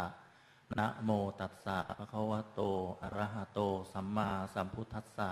พุทธังสรณังคัจฉามิพุทธังสรณังคัจฉามิธัมมังสรณังคัจฉามิธัมมังสรณังคัจฉามิสังฆังสรณังคัจฉามิสังฆังสรณังคัจฉามิทุติยัมปิพุทธังสรณังคัจฉามิทุติยัมปิพุทธังสรณังคัจฉามิทุติยัมปิธัมมังสรณังคัจฉามิทุติยัมปิธัมมังสรณังคัจฉามิทุติยัมปิสังฆังสรณังคัจฉามิทุติยัมปิสังฆังสรณังคัจฉามิตติยัมปิพุทธังสรณังคัจฉามิตติยัมปิพุทธังสรณังคัจฉามิตติยัมปิธัมมังสรณังคัจฉามิตติยัมปิธัมมังสรณังคัจฉามิตติยัมปิสังฆังสรณังคัจฉามิตติยัมปิสังฆังสรณังคัจฉามิปานาติปาตาเวระมณีสิกขาปะทังสมาธิยามิปานาติปาตาเวระมณีสิกขาปะทังสมาธิยามิอทินนาทานาเวระมณีสิกขาปะทังสมาธิยามิอทินนาทานาเวระมณีสิกขาปะทังสมาธิยามิกาเมสุมิจฉาจาราเวระมณีสิกขาปะทังสมาธิยามิกาเมสุมิจฉาจาราเวระมณีสิกขาปะทังสมาธิยามิมุสาวาทาเวระมณีสิกขาปะทังสมาธิยามิมุสาวาทาเวระมณีสิกขาปะทังสมาธิยามิสุราเมรยะมัชฌะปมาทัฏฐานาเวระมณีสิกขาปะทังสมาธิยามิสุราเมรยะมัชฌะปมาทัฏฐานาเวระมณีสิกขาปะทังสมาธิยามิ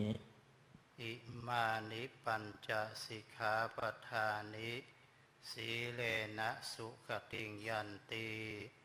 สีเลนะโภคสัมปทาสีเลนะนิพุติงยันติตัสมาสีลังวิโสทะเยสาธุสาธุสาธุพรหมาจโลกาธิปติสหัมปติกัตอัญชลีอันทิวรังอายาชทะสันติทะสตาปรชคาชาติกาเทเสตุธัมมังอนุกรรมปิมังปะชัง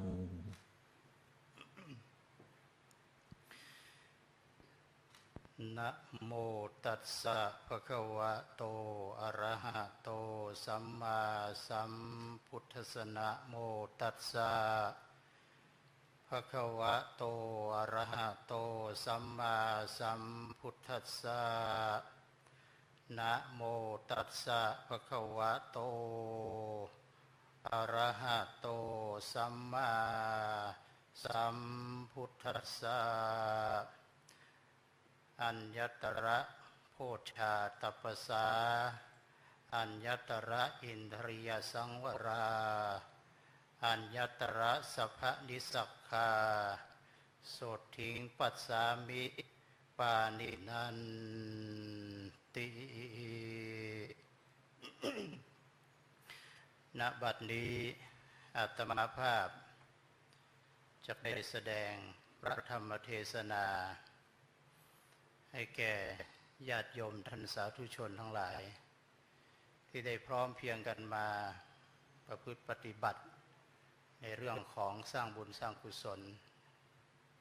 ในโครงการธรรมสัญจรในวันนี้ซึ่งก็มีคุณโยมที่ให้การสนับสนุนและให้ความสนใจในหลักธรรมคำสอนในทางพระพุทธศาสนาก็มีคุณโยมธัญศักดิ์แสงสีจันทร์นายกเทศมนตรีตำบลสุเทพเป็นประธานฝ่ายคฤหัสถ์พร้อมกับญาติโยมคณะผู้บริหารทุกท่านที่ใฝ่ใจสนใจในทางพระพุทธศาสนาคืนนี้ก็มีพระเถระผู้ใหญ่ใน2 ตำบลสุเทพเขต 1และเขต 2ซึ่งก็มีหลวงพ่อเจ้าหน้าตำบล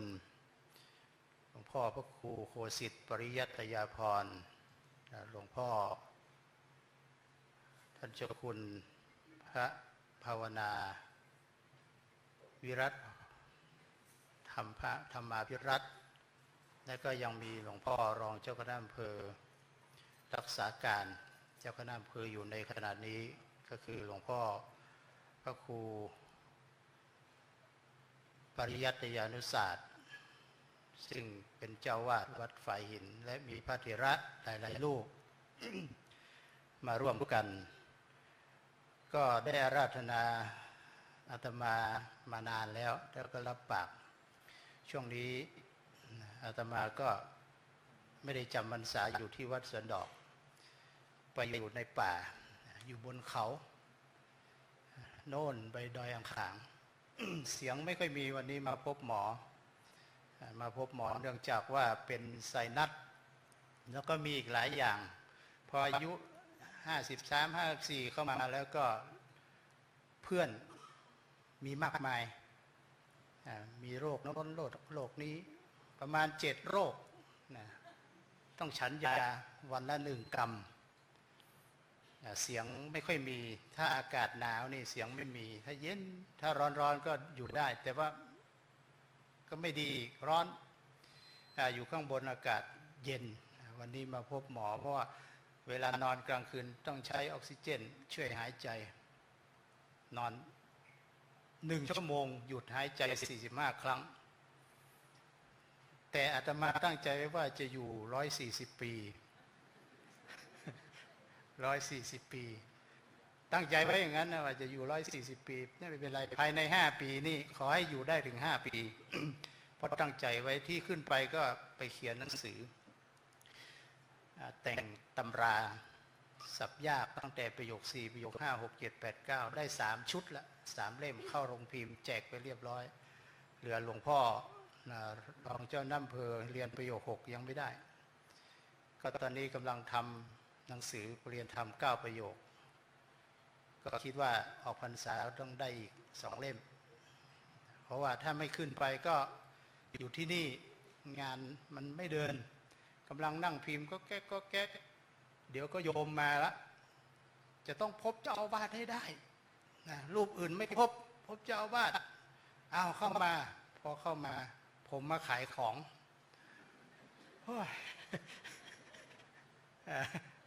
เอาเห็ดลิ้นจือบ้าง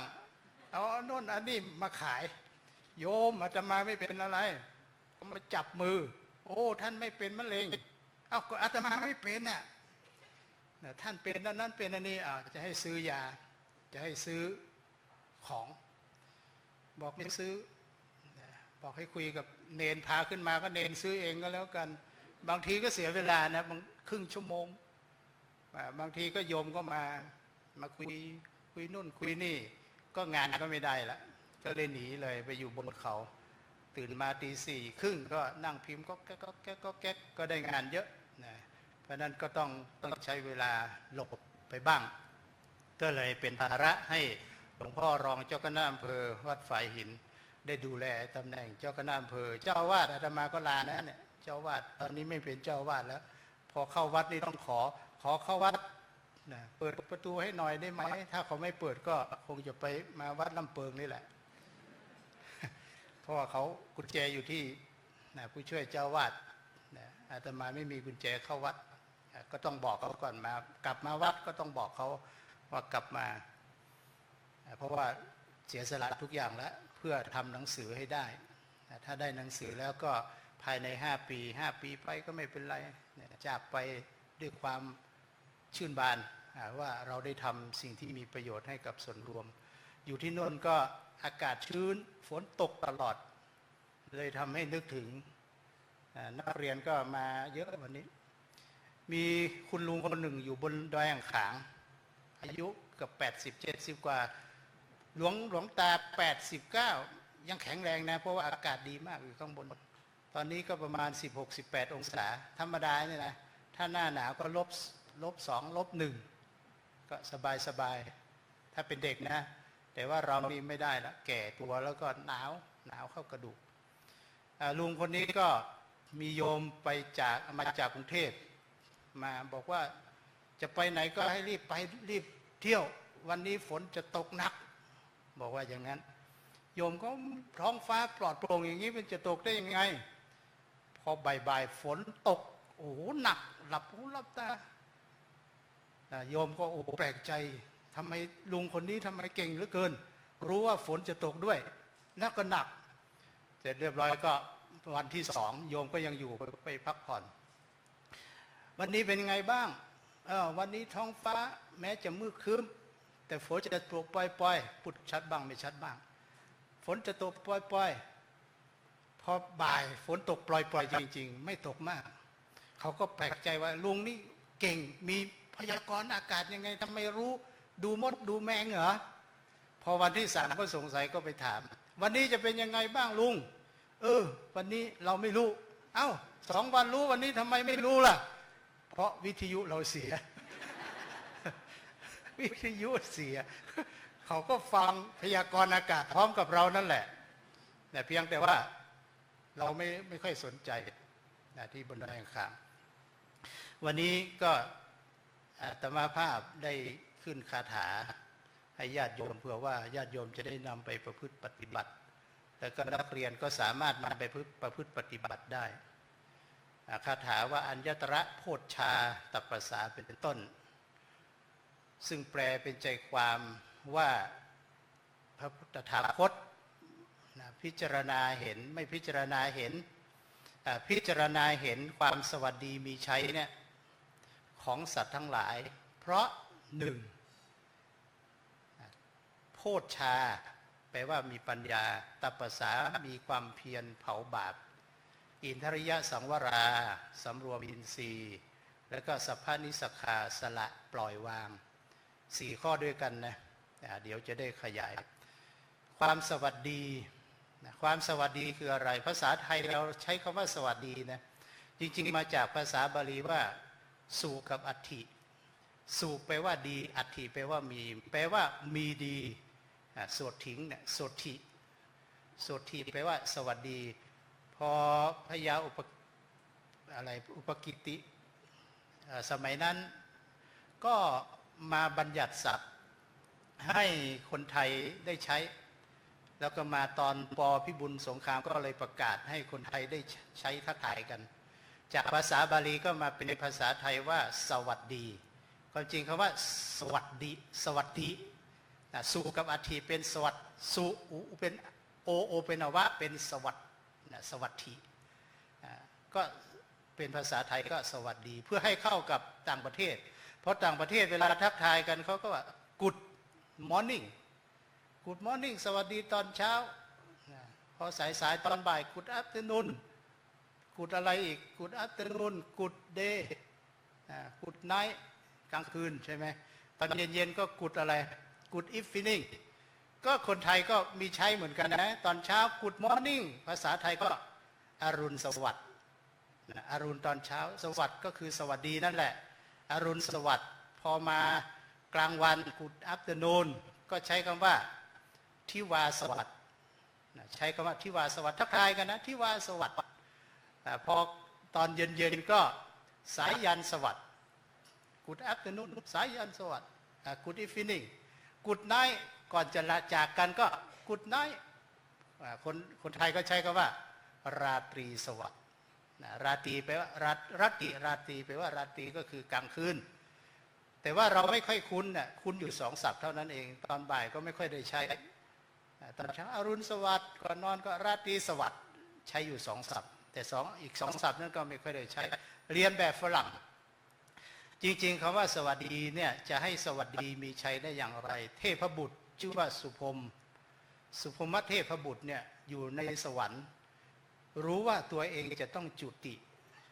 แปลว่าเคลื่อนแปลว่าตายนะอีก7 วันเพราะว่าเครื่องทรงเศร้าหมองดอกไม้เศร้าหมองน้ำไหลออกจากจักรแล้ปรากฏว่าอีกภายใน7 วันนี้อยู่ได้อีก7 วันก็จะตายแล้วจะจุติจากสวรรค์ก็เลยกลัวตายเทพบุตรองค์นี้กลัวตายเลยลงมาเฝ้าพระพุทธเจ้าว่าจะทำให้อายุยืนได้อย่างไรจะทำให้มีความสวัสดีได้อย่างไรพระพุทธเจ้าก็เลยตรัสคาถานี้ให้ฟังโยมจำไม่ดีนะใครอยากจะมีอายุยืนเหมือนอาตมา140 ปีนะหรือว่า120โยมนั่งอยู่แถวนี้โยมคงยังมีอายุมากละโยมพ่อนั่งอยู่โน่น80-90ยังสบายหลวงพ่อวัดศรีโสดา80 กว่าแล้วใกล้จะ90ยังแข็งแรงหน้าตาเบิกบานเพราะท่านมีธรรมะข้อที่1อัญญตระโพชฌาตปสาโพชฌาอยากจะมีความสวัสดีมีชัยให้มีความสุขเนี่ยต้องมีโพชฌาต้องมีปัญญาคำว่าโพชฌาแปลว่าปัญญาต้องอยู่ด้วยปัญญาเพราะคนเราปัจจุบันไม่ได้ค่อยอยู่ด้วยปัญญานะอยู่ด้วยความไม่เข้าใจอยู่ด้วยอารมณ์เขาเรียกอยู่ด้วยอารมณ์มีอยู่4 อารมณ์อารมณ์รักอารมณ์ชังอารมณ์หลงอารมณ์โกรธฉันทาคตินั่นแหละอคติ4ที่เราพูดกันนะเขาเรียกว่าอารมณ์ถ้าชังแล้วก็ใครจะมาพูดดียังไงเสียไม่สนใจข้าจะชัง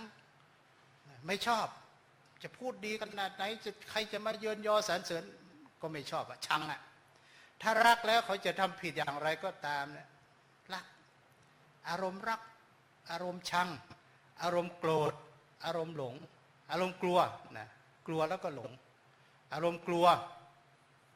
บางทีก็เห็นโน่นเห็นนี่ก็กลัวผีกลัวโน่นกลัวนี่หรือกลัวเขาว่าไม่กล้ามาบางคนญาติโยมมาวัดนี่มาทำไมมาล่ะถ้าไม่มาก็เดี๋ยวหลวงพ่อเขาจะว่าเห็นไหมกลัวใช่ไหมนั่นก็คืออารมณ์กลัวถ้าไม่มาก็กลัวถ้าไม่มาเดี๋ยวท่านนายกจะว่าเนี่ยนี่คืออารมณ์กลัวนะเราต้องอยู่ด้วยธรรมะอยู่ด้วยปัญญาโพชฌานั่นก็คือปัญญาต้องอยู่ด้วยปัญญาคือความเข้าใจถ้ามีความเข้าใจเนี่ยเราไม่ได้อยู่ด้วยอารมณ์เพราะทุกวันนี้เราอยู่เขาเรียกว่าอยู่ด้วยอัตโนมัติเวลาใคร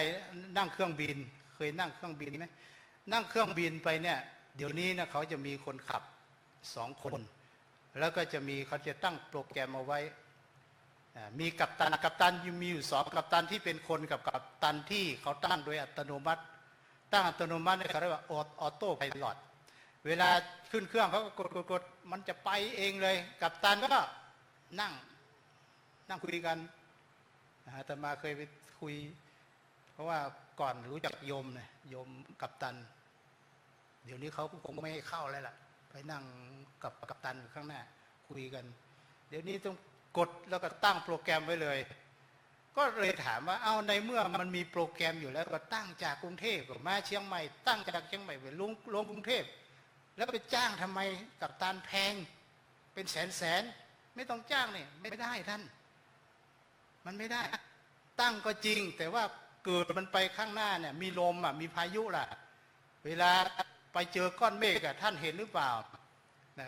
ก้อนเมฆอยู่ข้างหน้าว่าก้อนเมฆก้อนไหนอันตรายไม่อันตรายไม่รู้โน่นมันจะขึ้นหน้าจอถ้ามีฟ้าแร่ฟ้าผ่าอย่างหนักก้อนเมฆก้อนนั้นอันตรายเนี่ยมันจะขึ้นที่จอเป็นสีแดงท่านจะไปไหม ไม่ไปอันตรายก็ต้องหลบเวลาจะลงสนามบินเกิดมีพายุถ้าตั้งไว้มันก็มาลงมันไม่สนใจก็ต้องใช้กัปตันคนเนี่ยอย่าเพิ่งลงเขาก็ประกาศลงไม่ได้ก็วนก่อนเคยไปแม่ฮ่องสอนหลวงพ่อนะเราจะตายหรือเปล่าเนี่ยน้ำมันจะหมดหรือเปล่าเพราะเขาไม่ให้ลงวนจากแม่ฮ่องสอนมาจะลงไม่ได้กลับไปถึงโน่นวนไปวนมา3 รอบน้ำมันหมดหรือเปล่าหลวงพ่อกลัวตายทำไมหลวงพ่อเจ้าคุณราชกิติสุนทรตายก็ตายด้วยกันมันไม่เป็นไรหรอกไม่ใช่ตายเราคนเดียวโยมก็ตายหมดนั่นแหละ3 รอบลงได้เขาไม่ให้ลงเพราะมีพายุแรงมากก็ต้องทะยานไปที่อื่นก่อนนั่นต้องใช้กัปตันคนละเคยมีสายการบินเกาหลีแอร์ไลน์เกาหลีเนี่ยมันจะบินไปจากสหรัฐมาเกาหลีใต้เนี่ยเขาก็ตั้งโปรแกรมไว้อย่างนี้แหละบินลัดจากขั้วโลกเหนือลงมาทางโซเวียตแต่ไม่เข้าโซเวียตนะเข้ามาเติมน้ำมันที่อลาสก้าแล้วก็เลยเขามาลงเกาหลีแต่ว่าเขาตั้งโปรแกรมไว้มีครั้งหนึ่งเมื่อ2526มีผู้โดยสารอยู่260 คนตั้งโปรแกรมอย่างนี้แหละกัปตันก็นั่งสบาย2 คนตั้งโปรแกรมบินจากสหรัฐมาเกาหลีใต้ผลปรากฏว่าเครื่องบินพาณิชย์ลำนั้นเข้าไปในเขตโซเวียตก็ส่งเครื่องบินขับไล่ตามขึ้นไปมันประกาศกันไม่รู้เรื่องนะตามไปติดแต่ก็ยังไม่กล้าเข้าใกล้เท่าไหร่ตามไปนึกว่าเครื่องบินสอดแนมสักครู่ก็ออกจากเส้นทางโซเวียตไปเขาก็ตามอยู่อีกครั้งหนึ่งก็กลับเข้ามาในเขตของโซเวียตเครื่องบินโซเวียตยิงขีปนาวุธ260 คนตายไม่รู้ตัวตกมากลางทะเลเมื่อ 2526 เพราะฉะนั้นก็เลยสหรัฐอเมริกาก็เลยมาคิดเขาเรียกว่ามาคิดGPS มี GPS ตั้งแต่นั้นเป็นต้นมาว่าเราตอนนี้เราอยู่ตรงไหนของโลกก็จะขึ้นบนจอไปไหนสะดวกสบายนะก็เรียกว่าเราจะไปไหนจะต้องมีแผนที่ต้องรู้ทิศทางเราญาติโยมขับรถเช่นเดียวกันถ้ามาขึ้นบนดอยแห่งขางเนี่ยถ้าใครเก่งขนาดไหนก็เก่งเถอะขึ้นบนดอยแห่งขางรถอย่างดีเนี่ยไปตายทุกคันมันจะมีอยู่ที่หนึ่งมีแต่อาตมาเนี่ยรู้เพราะว่าคนขับรถให้อาตมาประมาณ6 คนละขับแล้วก็ออกขับแล้วก็ออกที่ออกไปไม่ใช่อะไรหนึ่งแก่บ้าง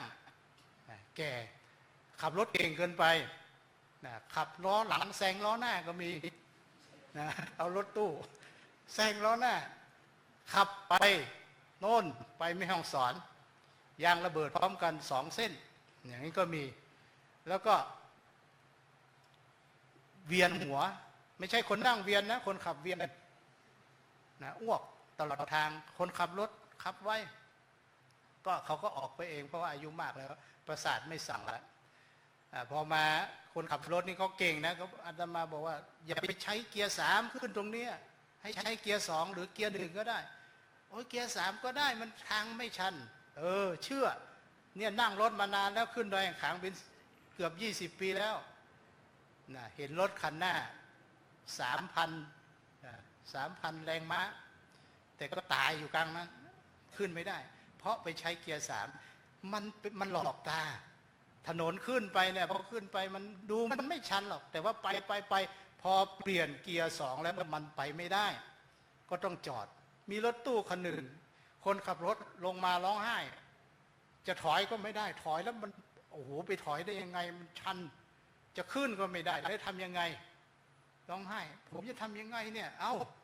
ก็คนมี10 คนทำยังไงก็ลงสิก็ไล่ลงให้หมด10 คนลงแล้วก็พากันเข็นนี่เอาหินมารองแล้วก็เข็นแล้วก็ลืมคิดไปเห็นไหมพอไปถึงทางตันแล้วไม่ได้ใช้ปัญญา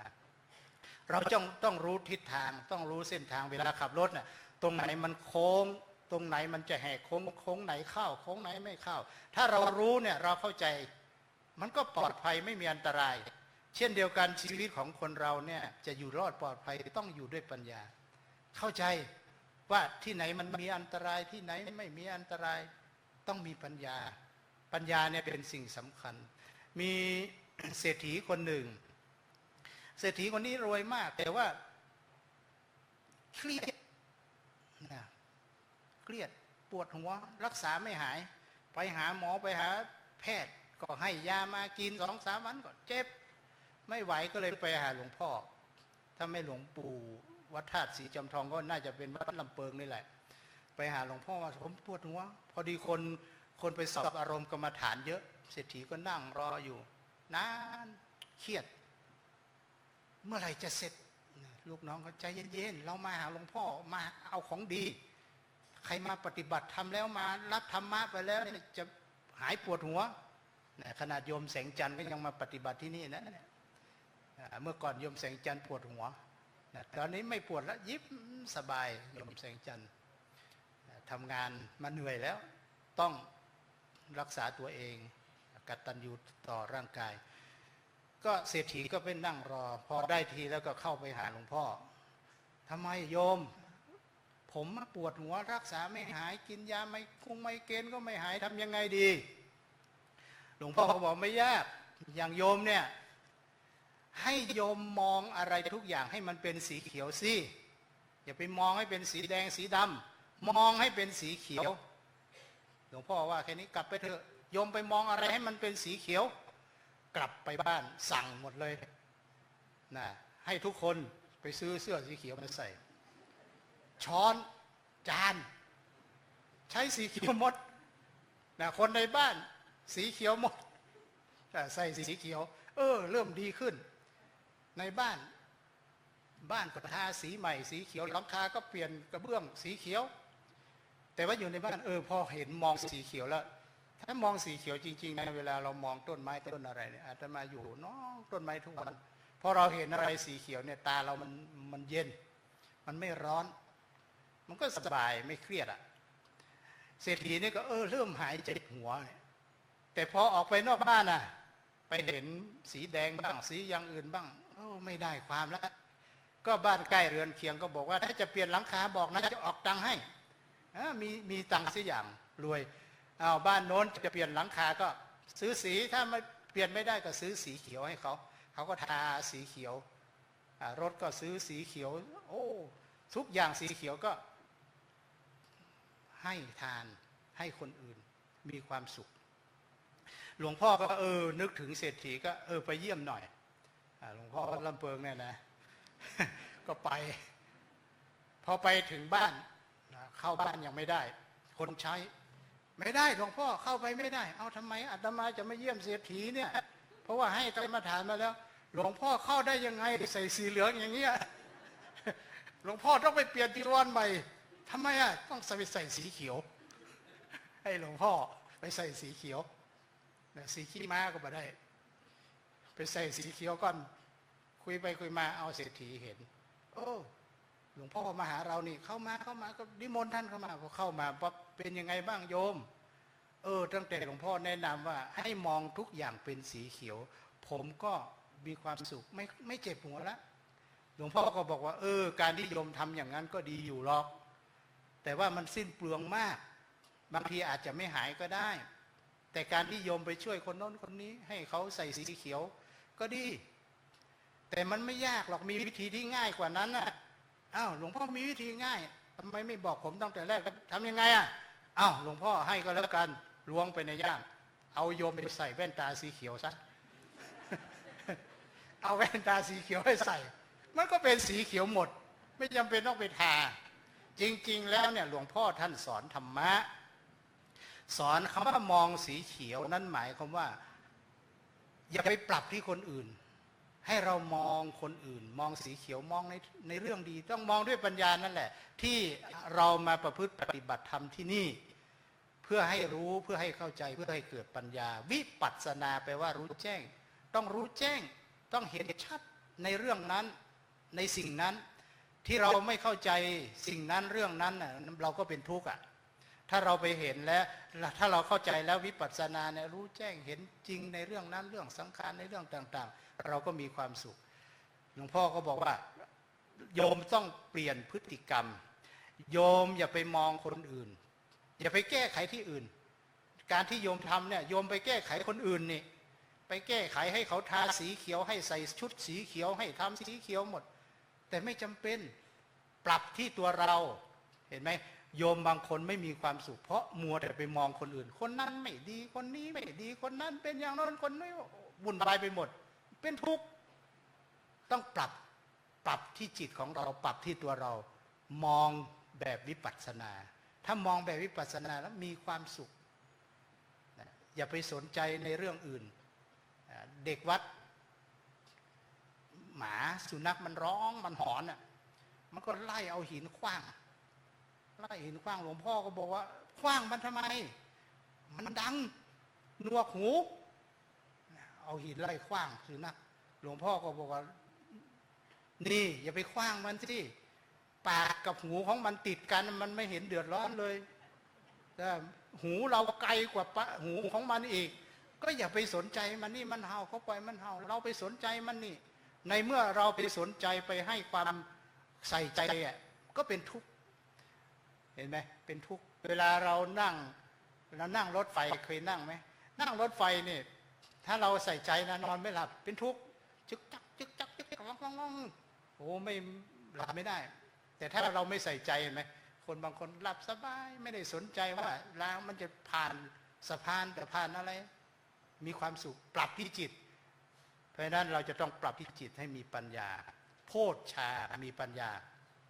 เมื่อมีปัญญาแล้วก็จะมีความสุขมีความสวัสดีข้อที่สองข้อที่สองตัปปสาตัปปสาแปลว่าความเพียรอันเผาอกุศลธรรมความเพียรเนี่ยวิริยะก็ได้ตปะเนี่ยเผาความเกลียดค้านเผาอกุศลธรรมที่มีอยู่ในใจบางทีนักเรียนไม่ประสบความสำเร็จเนี่ยพระเนรไม่ประสบความสำเร็จเพราะไม่มีความเพียรไม่มีตบะไม่มีตบะโอ้ขี้เกียจตื่นสายหลับให้สบายปล่อยไปตามอารมณ์ถูกโกสัจฉะความง่วงเหงาหานอนความเกียจค้านครอบงำเพราะไม่กำจัดเพราะไม่มีตบะไม่มีความเพียรคนจะมีความสวัสดีมีชัยคนจะมีความสุขต้องมีความเพียรความเพียรเนี่ยเผาสิ่งที่เป็นอกุศลให้หมดเมื่อเผาอกุศลให้หมดแล้วก็ความสุขก็จะตามมาพระพุทธเจ้าเนี่ยก็มีตบะของที่ผู้ปฏิบัติเคร่งเนี่ยเขาทรมานร่างกายนั้นมันตบะอย่างนั้นไม่ใช่มันเป็นทรมานร่างกายเฉยๆมันไม่ได้อะไรตบะของพระพุทธเจ้าเนี่ยต้องอยู่ในมัชฌิมาท่ามกลางให้พอดีถ้าอยากประสบความสำเร็จก็ต้องมีความเพียรเอาสั้นๆนะเพราะว่าเดี๋ยวฝนจะตกอีก 3. อัญญตระอินทริยสังวราสำรวมอินทรีย์คำว่าสำรวมเนี่ยบางทีโยมไปเข้าใจผิดนะวันนั้นคุยกับหลวงพ่อรองเจ้าอำเภอสำรวมจากการดื่มน้ำเมาแสดงว่าดื่มน้ำเมาในถ้าเขากินแล้วแบบสำรวมแบบพิษเนาะเพิ่นบอกว่าอย่างนั้นนี่สำรวมจากการดื่มน้ำเมาเวลากินก้อยๆสำรวมอย่าไปให้มันตกก้อยๆมันไม่ใช่คำว่าสังวรตัวนี้เขาไม่ได้แปลว่าสำรวมเขาแปลว่าป้องกันสังวรเนี่ยแปลว่าป้องกันอินทริยสังวราแปลว่าป้องกันอินทรีย์แต่ว่าภาษาไทยเราแปลว่าสำรวมอินทรีย์สำรวมเนี่ยความจริงป้องกันอินทรีย์ตาหูจมูกลิ้นกายใจของเราเนี่ยเราจะต้องป้องกันคนไหนป้องกันตาหูจมูกลิ้นกายใจเห็นไหมเวลามาปฏิบัติธรรมเนี่ยก็อยู่ตรงนี้แหละเห็นก็สักแต่ว่าเห็นบางคนนี่เห็นอะไรโอ้มาเก็บไว้หมดเป็นทุกข์นะเป็นทุกข์ไม่สบายเห็นนั่นเห็นนี่มีโยมคนหนึ่งนะไปเห็นอาตมาก่อนจะคุยเขาได้นะไปเห็นเนนถือปิ่นโตตอนเย็นน่ะนั่งรถไปอะไรท่านทำไมตอนเย็นต้องมาถือหิ้วปิ่นโตนะเป็นเนนโยมไม่ใช่บ้านนอกเขาเรียกว่าไปตบปิ่นโต เขาเนรเนี่ยจะเอาปิ่นโตเนี่ยไปวางไว้ที่บ้านโยมพรุ่งนี้เช้าเขาแกงอะไรเสร็จแล้วก็ใส่ปิ่นโตบางทีโยมก็เอามาส่งไม่มาส่งเนรบิณฑบาตเนรเขาก็รับมันไม่เหมาะสมมันตอนเย็นน่ะเดี๋ยวก็ไปรามโน่นรามนี่โยมไปอินเดียนะไปเห็นพระจ่ายตลาดตอนเย็นโยมอาตมาอยู่ได้ขังอาตมาก็จ่ายตอนเย็นเพราะว่าเขามาขายตอนเย็นต้องซื้อประกาศไว้ไปซื้อตอนเช้าไม่ได้แล้วก็ต้องสั่งเขาแล้วก็ไปรับซื้อมาไว้เขาซื้อไว้เขาไม่กินตอนเย็นก็น่าโยมอย่าไปคิดปรุงแต่งอย่าไปมองเขาว่ามันไม่ดีโยมก็เลยเล่านิทานให้ฟังเล่าให้สบายใจนะมันมีในฎีกาอาตมาก็ว่ามีในฎีกามีพระ3 รูปพระ3 รูปเนี่ยรูปหนึ่งฉัน1 มื้อบิณฑบาตมาก็ฉันรูปที่2เนี่ยฉัน2 มื้อเพลก็ฉันอีกรูปหนึ่งเนี่ยไม่สนใจแต่ว่าฉันตอนหิวเมื่อไรก็ฉันแต่ไม่ได้คิดอะไรมากนะแต่หิวก็ฉันให้มันท้องมันนี่แล้วก็ปฏิบัติธรรมไป3 รูปเนี่ยฉันไม่เหมือนกันคิดว่าจะไปเฝ้าพระพุทธเจ้าก็พากันเดินทางฉันบิณฑบาตเรียบร้อยก็รูปที่1ฉันล้างบาตรเรียบร้อยใส่ถลกบาตรอีกรูปหนึ่งก็ยังติดบาตรไว้อยู่พอไปตอนเพลก็ฉันก็เดินทางไปแต่อีกรูปหนึ่งพอถึงบ่ายสักบ่าย4บ่าย5นี่หิวมาก็ฉันนิดหน่อยจนหมดก็เดินทางไปหลงอยู่ในป่า7 วันไม่ได้ฉันอะไรพอถึงวันที่7รูปที่ฉันตอนเช้าน่ะอาหารที่อยู่ในท้องอยู่ได้7 วันพอถึงตอนเช้ารูปที่1มรณภาพเพราะอาหารอยู่ได้แค่7 วันถึงตอนเช้าพอดีถึงเวลากำหนดที่ฉันก็มรณภาพแต่ก็ช่วยเหลืออะไรกันไม่ได้แล้วอิดโรยไม่ได้ฉันอะไรเดินทางต่อไปพอถึงตอนเพลอีกรูปหนึ่งก็มรณภาพแล้วรูปที่3เดินทางไปประมาณบ่าย2ก็เข้าไปสู่พระเชตวันแล้วก็ไปเฝ้าพระพุทธเจ้าพระพุทธเจ้าก็แสดงธรรมให้ฟังพอฟังพระธรรมเทศนาก็บรรลุเป็นพระอรหันต์พอถึงตอนเย็นก็นิพพานเห็นไหมอานิสงส์กินข้าวแรงอาตมาก็ว่าไปงั้นนะเพื่อให้โยมสบายใจโยมก็บอกมันมีด้วยเหรอมีในฎีกาความจริงมันไม่ใช่ฎีกามันดีกูคิดเอาเองเล่าให้โยมสบายใจก่อนเพราะว่าโยมเครียดไปเห็นแค่เนนโต๊ะปินโตเป็นทุกข์ทำไมเพราะโยมไปปรุงแต่งก็เล่าให้สบายใจก่อนแล้วก็ค่อยเสริมอย่างอื่นเพราะฉะนั้นเนี่ยอย่าไปมองด้วยปัญญาแล้วก็รักษาอินทรีย์อย่าไปมองในเรื่องของอกุศลหูเวลาได้ยินได้ฟังอะไรเนี่ยบางอย่างก็ปล่อยไปเขาเรียกว่าตาไม่บอดเป็นเจ้าวาดนี่นะตาไม่บอดก็ต้องบอดเหมือนบอดนะหูไม่หนวกก็ทำเป็นหูหนวกบ้างถ้ารู้ฟังทุกเรื่องนะไม่สบายใจหรอกถ้าเห็นทุกเรื่องนะโอ้บางทีโยมมาฟ้องท่านเนนนั่นเป็นอย่างนี้เนนนั่นเป็นอย่างนี้เดี๋ยวอาตมาจัดการพอโยมไปก็เรียกเนนมาคุยไม่ใช่เป็นทุกข์กับเขาทุกอย่างไม่ได้บางอย่างก็ต้องปล่อยไปเห็นเนนก็คือเด็กบางทีอยู่วัดอาตมามันมี60 กว่ารูปไม่รู้จะทำอะไรก็เอารองเท้าขว้างขึ้นต้นมะม่วงขว้างโยมมาเห็นก็โยมไม่สบายใจอีกเราก็เห็นว่าอ้าวเน้นอันนี้มันไม่ดีไงก็ต้องสอนเพราะเด็กมันแค่อายุ7-8 ขวบ7-8 ขวบพ่อแม่ตายแล้วไม่รู้ทำไงเขาก็มาให้ก็ต้องเลี้ยงดูเขาไปเขาก็โซนไปตามภาษาเด็กถ้าเราไปใส่ใจอะไรมากเราก็เป็นทุกข์นะโยมนั่นแหละเป็นทุกข์ต้องสำรวมต้องระวังตาระวังอินทรีย์เนี่ยตาหูจมูกลิ้นกายใจคนที่ระวังตาหูจมูกลิ้นกายใจป้องกันตาหูจมูกลิ้นกายใจโดยเฉพาะมาปฏิบัติกรรมฐานเนี่ยเป็นสิ่งที่ดีมากโยมเห็นหรือเปล่าว่าเต่าเนี่ยเต่าทำไมอายุยืนเพราะเขารู้จักป้องกันตาหูจมูกลิ้นกายใจเวลามันไปหมาสุนัขเนี่ยจะมากัดมันสมัยพระพุทธเจ้าก็มีนะมันคานไปสุนัขก็วิ่งกันมาจะมากัดมันก็หดขาหด หัวเข้าอยู่สู่กระดองหมาทำอะไรไม่ได้วันนั้นอาตมาเขาส่งคลิปให้พอดูคลิปโอ้จระเข้พยายามจะกินเต่ากินไม่ได้พอขยับขึ้นเต่ามันตกเต่ามันก็หดหัวกัดก็ไม่ได้กระดองมันแข็งอ่ะทำอะไรไม่ได้ผลสุดท้ายจระเข้แพ้เพราะมันหดหัวหดขาหดหางเข้ากระดองหมดเขาเรียกว่าป้องกันตาหูจมูกลิ้นกายใจโยมรู้จักพระอุ่มวะพระอุ่มภาษาเมืองว่าพระอุ่มภาษากลางเขาเรียกว่าพระปิฎทวารพระปิฎทวารหาลาภหลวงพ่อวัดป่าแดงคงมีหลายองค์ต้องขอท่านพระปิดตาหาลาภเขาไปเถียงกันว่าพระปิดตาหาลาภขนาดเราไม่ปิดตายังหาลาภไม่ได้แล้วประปิดตามันจะหาอะไรได้ความจริงเขาไม่ได้สอนให้พระนะเอาพระไปหากินเอาพระไปหาลาภเขาที่มันปิดทวารนะเขาก็สอนเรื่องอินทรีย์นี่แหละ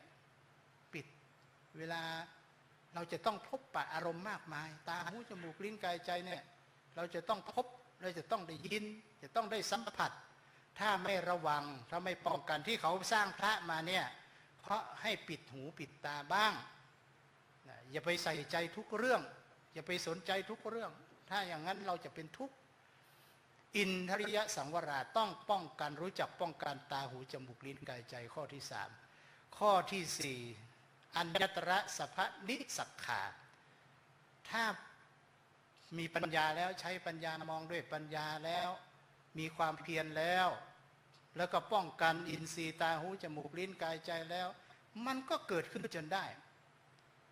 ก็ต้องสัพพนิสักขาปล่อยวางอย่างอาตมาเนี่ยวันนี้เสียงไม่ดีเลยเสียงไม่ค่อยมีปกติเสียงดีกว่านี้เทศเมื่อก่อนก็เทศมัสสีเทศกุมารบันได้หมดเดี๋ยวนี้ไม่ได้แล้ว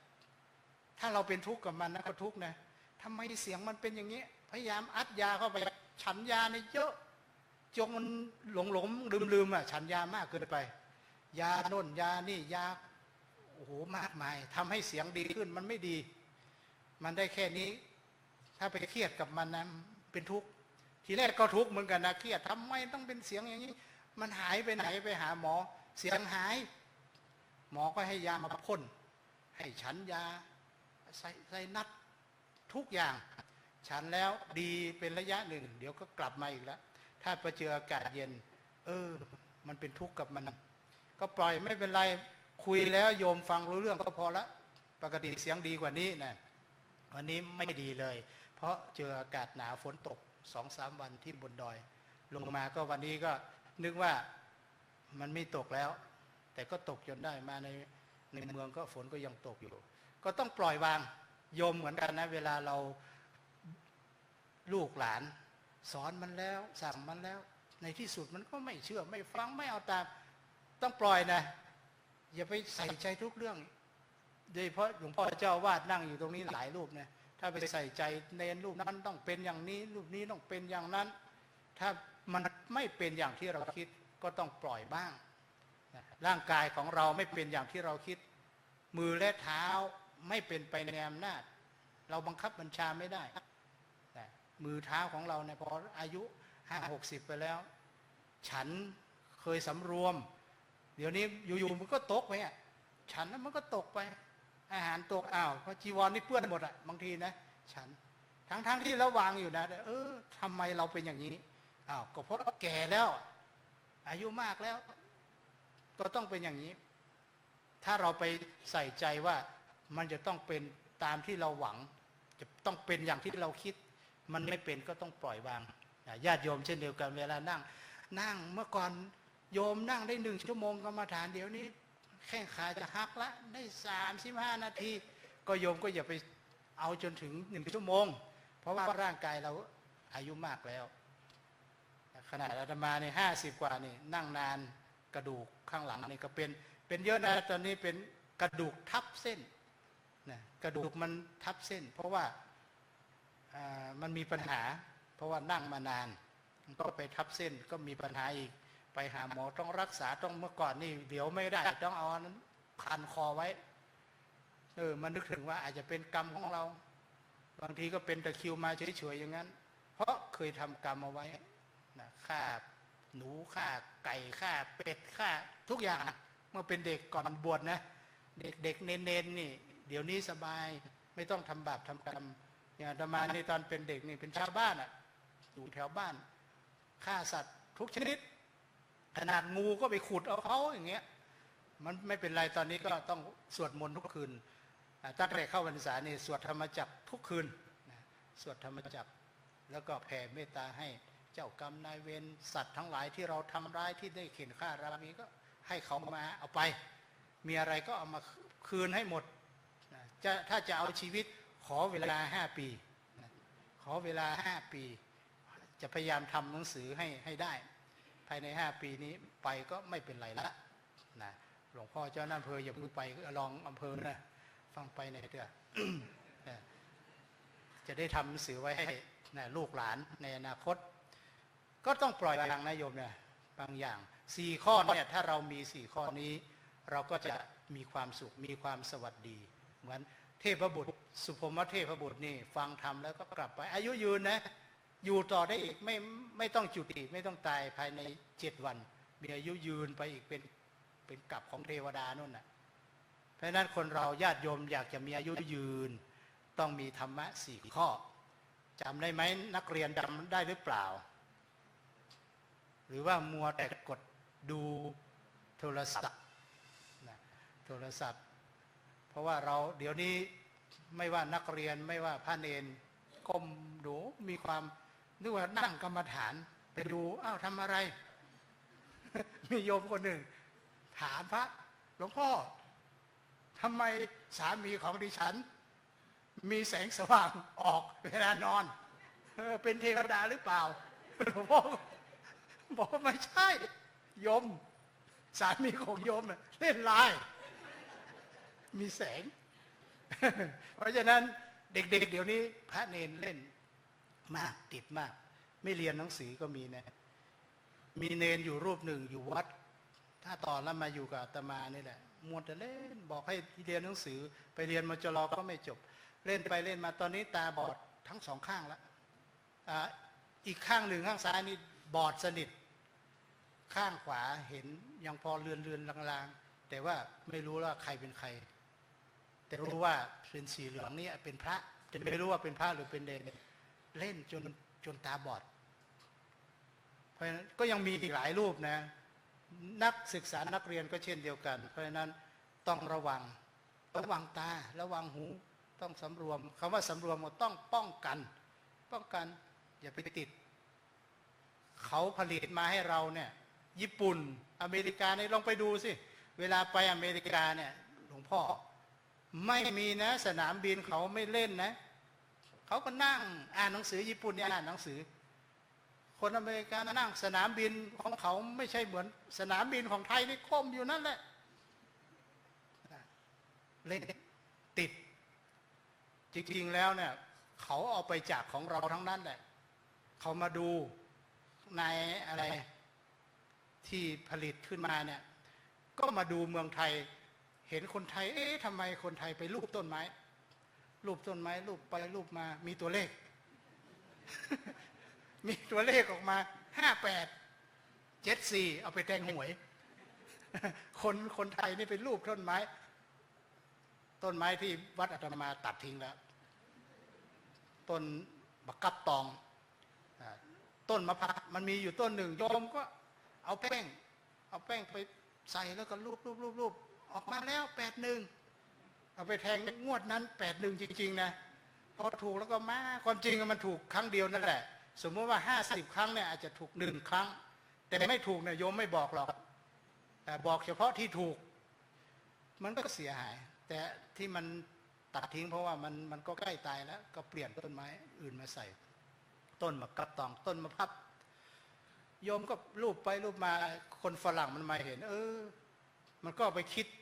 ขนาดรูปต้นไม้มันเป็นตัวเลขมันก็ไปประยุกต์เป็นรูปหน้าจอกลายเป็น iPhone มันผลิตมันได้ขายเราก็ยังรูปต้นไม้เหมือนเดิมถูกบ้างไม่ถูกบ้างนักเรียนพระเนนพระภิกษุสามเณรก็ต้องระวังสำรวมระวังตาหูจมูกลิ้นกายใจจะได้มีความสุขถ้าไม่ระวังความสุขก็ไม่มีนะความสวัสดีก็ไม่เกิดขึ้นข้อที่3และข้อที่4ปล่อยวางเมื่อมันมีเมื่อทำอะไรไม่ได้แล้วก็ต้องปล่อยวางสละก็จะมีความสุขเพราะฉะนั้นพระพุทธเจ้าก็ตรัสทำ4ข้อนักเรียนคิดว่าคงจำได้เอาไปประพฤติปฏิบัติอยู่ด้วยปัญญาเราอย่าไปอยู่ด้วยอารมณ์ให้มีความเพียรเผาอกุศลธรรมความไม่ดีงามทั้งหลายเผาทิ้งความเกียจคร้านและสำรวมคือป้องกันตาหูจมูกลิ้นกายใจของเราให้ดีเราจะอยู่ได้แล้วก็เมื่อเราระวังป้องกันทุกอย่างแล้วมันก็เกิดขึ้นจนได้ก็ให้ปล่อยวางเมื่อปล่อยวางเราก็มีความสุขถ้าไม่ยังไปยึดอยู่ตรงนั้นมันก็ไม่มีความสุขโยมซื้อแก้วมาถวายวัดเนนจับไม่ดีเอาแก้วตกแป้งโยมก็ทำไมไม่ดีเนี่ยโยมซื้อมาต่างประเทศเนี่ยอุตส่าห์ซื้อจากเยอรมันถวายหลวงพ่อเจ้าว่าทำไมเนนเอาแก้วมันแตกไปแล้วอย่าให้มันแตกในใจของโยมมันแตกก็ซื้อมาใหม่แต่มันไปยึดติดไงไปยึดติดว่านั่นของเราถ้าเราเห็นของคนอื่นตกแตกแล้วก็เห็นธรรมดาถ้าเราไปยึดว่านั่นของเราโยมเป็นคนซื้อมาโยมเอามาถวายหลวงพ่อเจ้าว่าเนรล้างไม่ดีจับไม่ดีแตกเห็นไหมแก้วมันก็แตกอยู่ในใจญาติโยมไปยึดมันไงไปยึดไว้อยู่ในใจเพราะนั้นต้องปล่อยเราก็จะมีความสุข4ธรรมะนะธรรมะ4ข้อฉะนั้นก็ขอฝากไว้เป็นข้อคิดให้กับญาติโยมตลอดถึงนักเรียนและพระภิกษุสามเณรให้นำธรรมะอัญญตระโพชฌาตัปปสาอินทริยสังวราและก็สัพพนิสักขา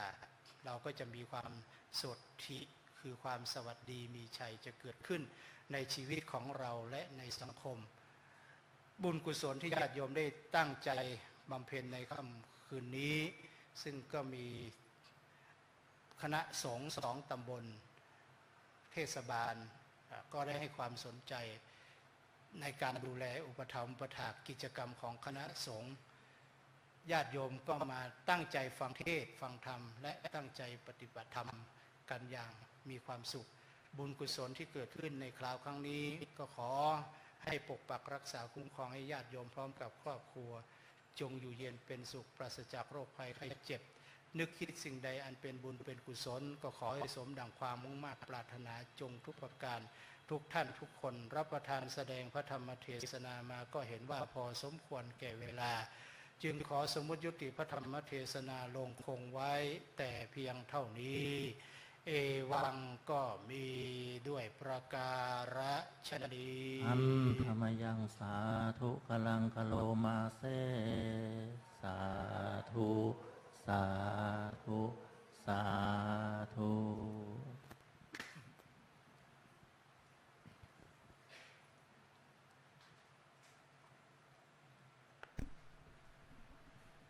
จากลำดับต่อไปขอเรียนเชิญท่านพันเอกตนัสเดชะประธานสภาวัฒนธรรมเทศบาลตำบลสุเทพได้ถวายกันพระพุทธเจ้าแล้วก็เรียนเชิญท่านนายกเทศมนตรีตำบลสุเทพท่านธัญศักดิ์แสงสีจันทร์ได้ถวายกันเทศรวมทั้งท่านรองบรรเพนธรรมเทศรองนายกเทศมนตรีตำบลสุเทพได้มอบของที่ระลึกแก่มัคคณายกค่ะ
ยะถาวาริวหาปูราปริปุเรนติสาครังเอวะเมวะอิโตทินังเปตานังอุปกัปปติอิจิตังปฏิตังตุมหังคิปะเมวะสมิจจตุสัพเพปูเรนตุสังกัปปาจันโทปนะระโสยถามณิโชติระโสยถาสัพพิติโยวิวัชชันตุสัพพะโรโควินัสตุมาเตภวัตวันตรายโยสุขีทีคายุโกภวะอภิวาทนาสีลิสะนิจจังวุธาปจายโนจัตตารโอธรรมาวัฏันติอายุวันโนสุขังพระลังสาธุสาธุสาธุ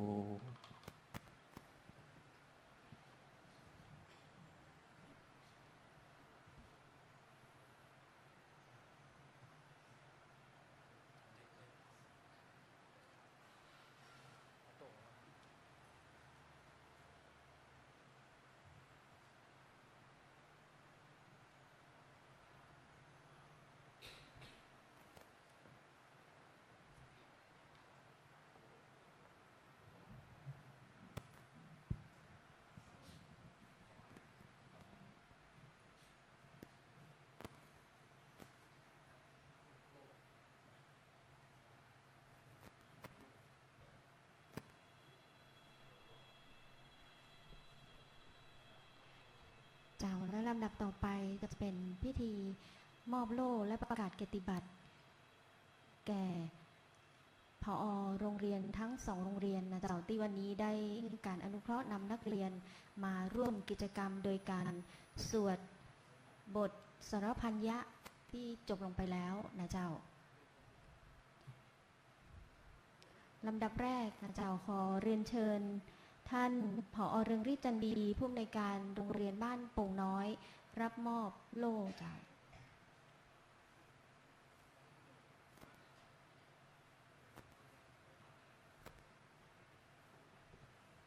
้าหลังจากที่ท่านผอ.รับมอบโล่แล้วนักเรียนทั้ง2โรงเรียนเตรียมตัวรับมอบประกาศเกียรติบัตรโดยเจ้า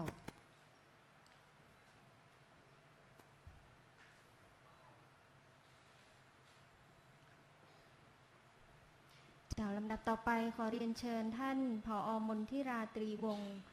ผู้อำนวยการโรงเรียนบ้านห้วยสายเจ้า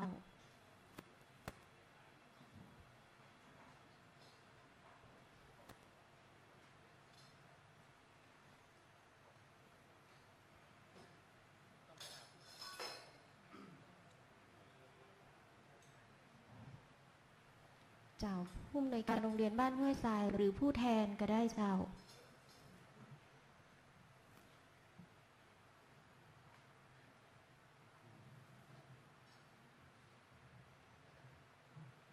คุณครูโรงเรียนบ้านห้วยทรายมาก่อนเจ้า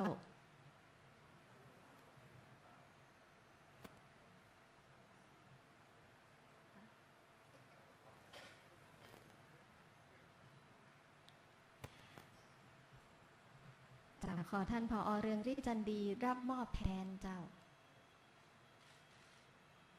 ลำดับต่อไปเป็นนักเรียนจากโรงเรียนบ้านโป่งน้อย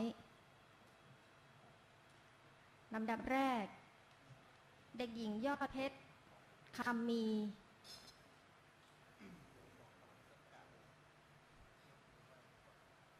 เจ้าเด็กๆต่อแถวกันเข้ามาเลยเจ้า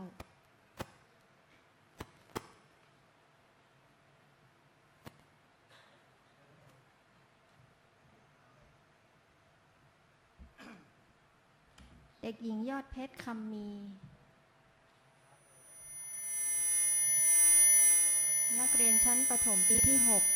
6เด็กหญิงปณิดาลุงตะ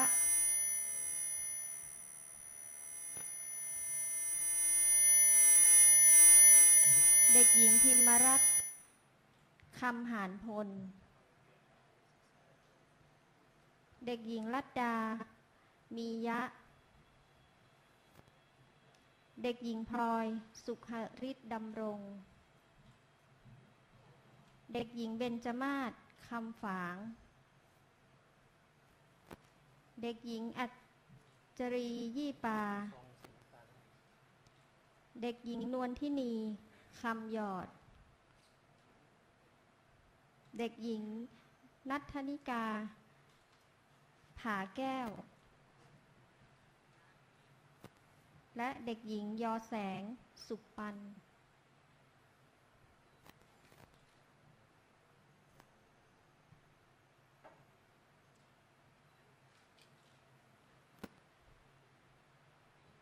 ต่อไปขอเรียนเชิญนักเรียนจากโรงเรียนบ้านห้วยทรายเจ้า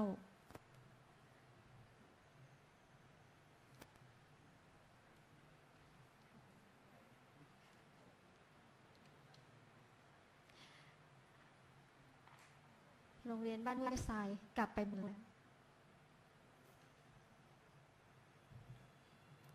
ขอเชิญตัวแทนกันได้เจ้า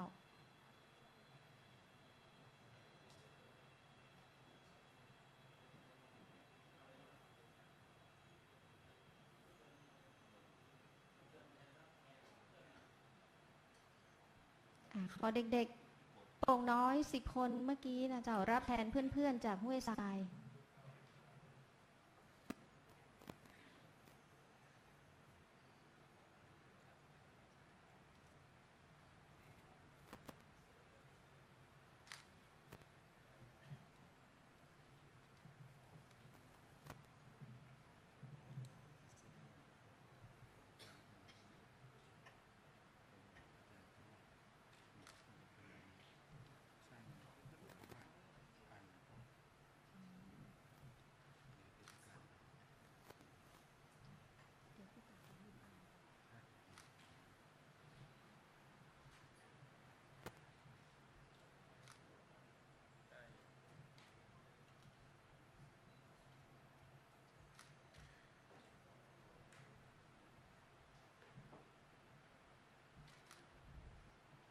เจ้าสำหรับวันนี้ต้องกราบขอบพระคุณท่านผอ.โรงเรียนบ้านโป่งน้อยและผอ.โรงเรียนบ้านห้วยทรายรวมทั้งเด็กนักเรียนทั้ง2 โรงเรียนโดยที่วันนี้ได้มาร่วมกิจกรรมในการสวดบทสวดสรพัญญะช่วงที่ผ่านไปนะเจ้าลำดับต่อไปพระเดชพระคุณพระภาวนาธรรมาภิรัตน์เจ้าคณะตำบลสุเทพเขต 2วัดร่ำเปิงตะโปธารามนะเจ้าท่านมีความประสงค์ร่วมทำบุญสร้างห้องพักพระภิกษุอาพาธโรงพยาบาลสงฆ์จังหวัดเชียงใหม่1 ห้องเป็นจำนวนเงิน 195,000 บาทนะเจ้า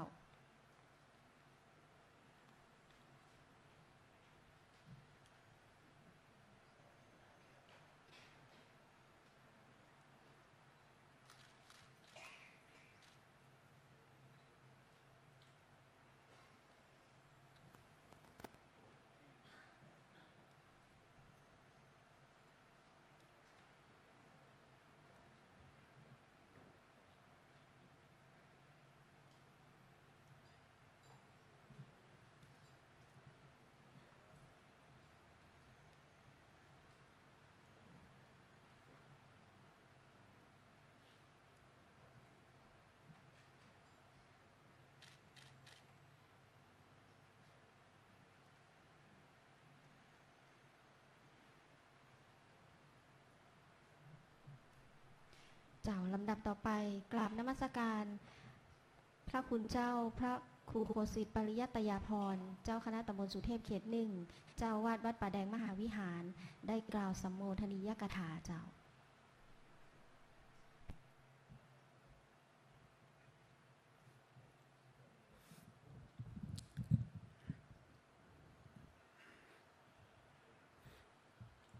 ก ราบเรียนพระเดชพระคุณเจ้าคุณพระราชรัชมุนีเจ้าคณะอำเภอเมืองเชียงใหม่ท่านพระเทรานุเทระขอเจริญพรท่านนายกธัญศักดิ์แสงสีจันทร์พร้อมผู้บริหารตลอดจนถึงพี่น้องท่านสาธุชนทุกท่านกิจกรรมธรรมสัญจรครั้งที่3ได้ดำเนินการมาในวันนี้ตั้งแต่เริ่มต้นหากได้รับความร่วมมือเป็นอย่างดีจากโรงเรียน2 โรงเรียนก็คือท่านโรงเรียน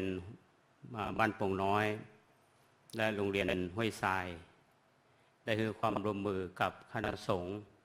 จัดนักเรียนมาสวดมนต์หมู่สรพัญญะแล้วก็ในความเมตตาของพระเดชพระคุณเจ้าคุณพระราชรัตนมุนีได้มอบโล่และก็ประกาศนียบัตรพร้อมรางวัลเป็นทุนการศึกษาเรียบร้อยแล้ววันนี้สิ่งที่เราได้เป็นสาระในเนื้อหาของพระธรรมเทศนาที่พระเดชพระคุณท่านได้เทศนาเราฟังเป็นหัวใจสำคัญในอันที่เจ้าเฮามีความสุขทุกท่านคงจำได้มีปัญญาแล้วก็มีความเพียรมีความ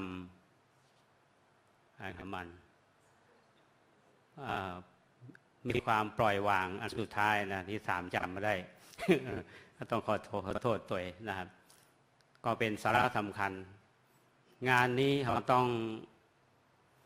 ได้รับความขอบคุณจากทุกฝ่ายโดยเฉพาะนโยบายของท่านนายกเนี่ยตั้งแต่เป็นปลัดเทศบาลเป็นปลัดอบต.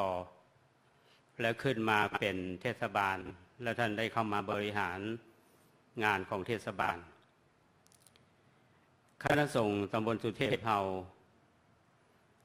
ได้เริ่มทำกิจกรรมโครงการธรรมสัญจรเนี่ยตั้งแต่ท่านการุณคล้ายคลึงตอนนั้นยังเป็นองค์การบริหารส่วนตำบลอยู่จำได้ว่ามีวันหนึ่งได้รับโทรศัพท์จากท่านบอกว่าทางอบต.เนี่ยจะได้สนับสนุนงานของคณะสงฆ์ขอให้ทางคณะสงฆ์เนี่ยรีบดำเนินการส่งโครงการเข้าไป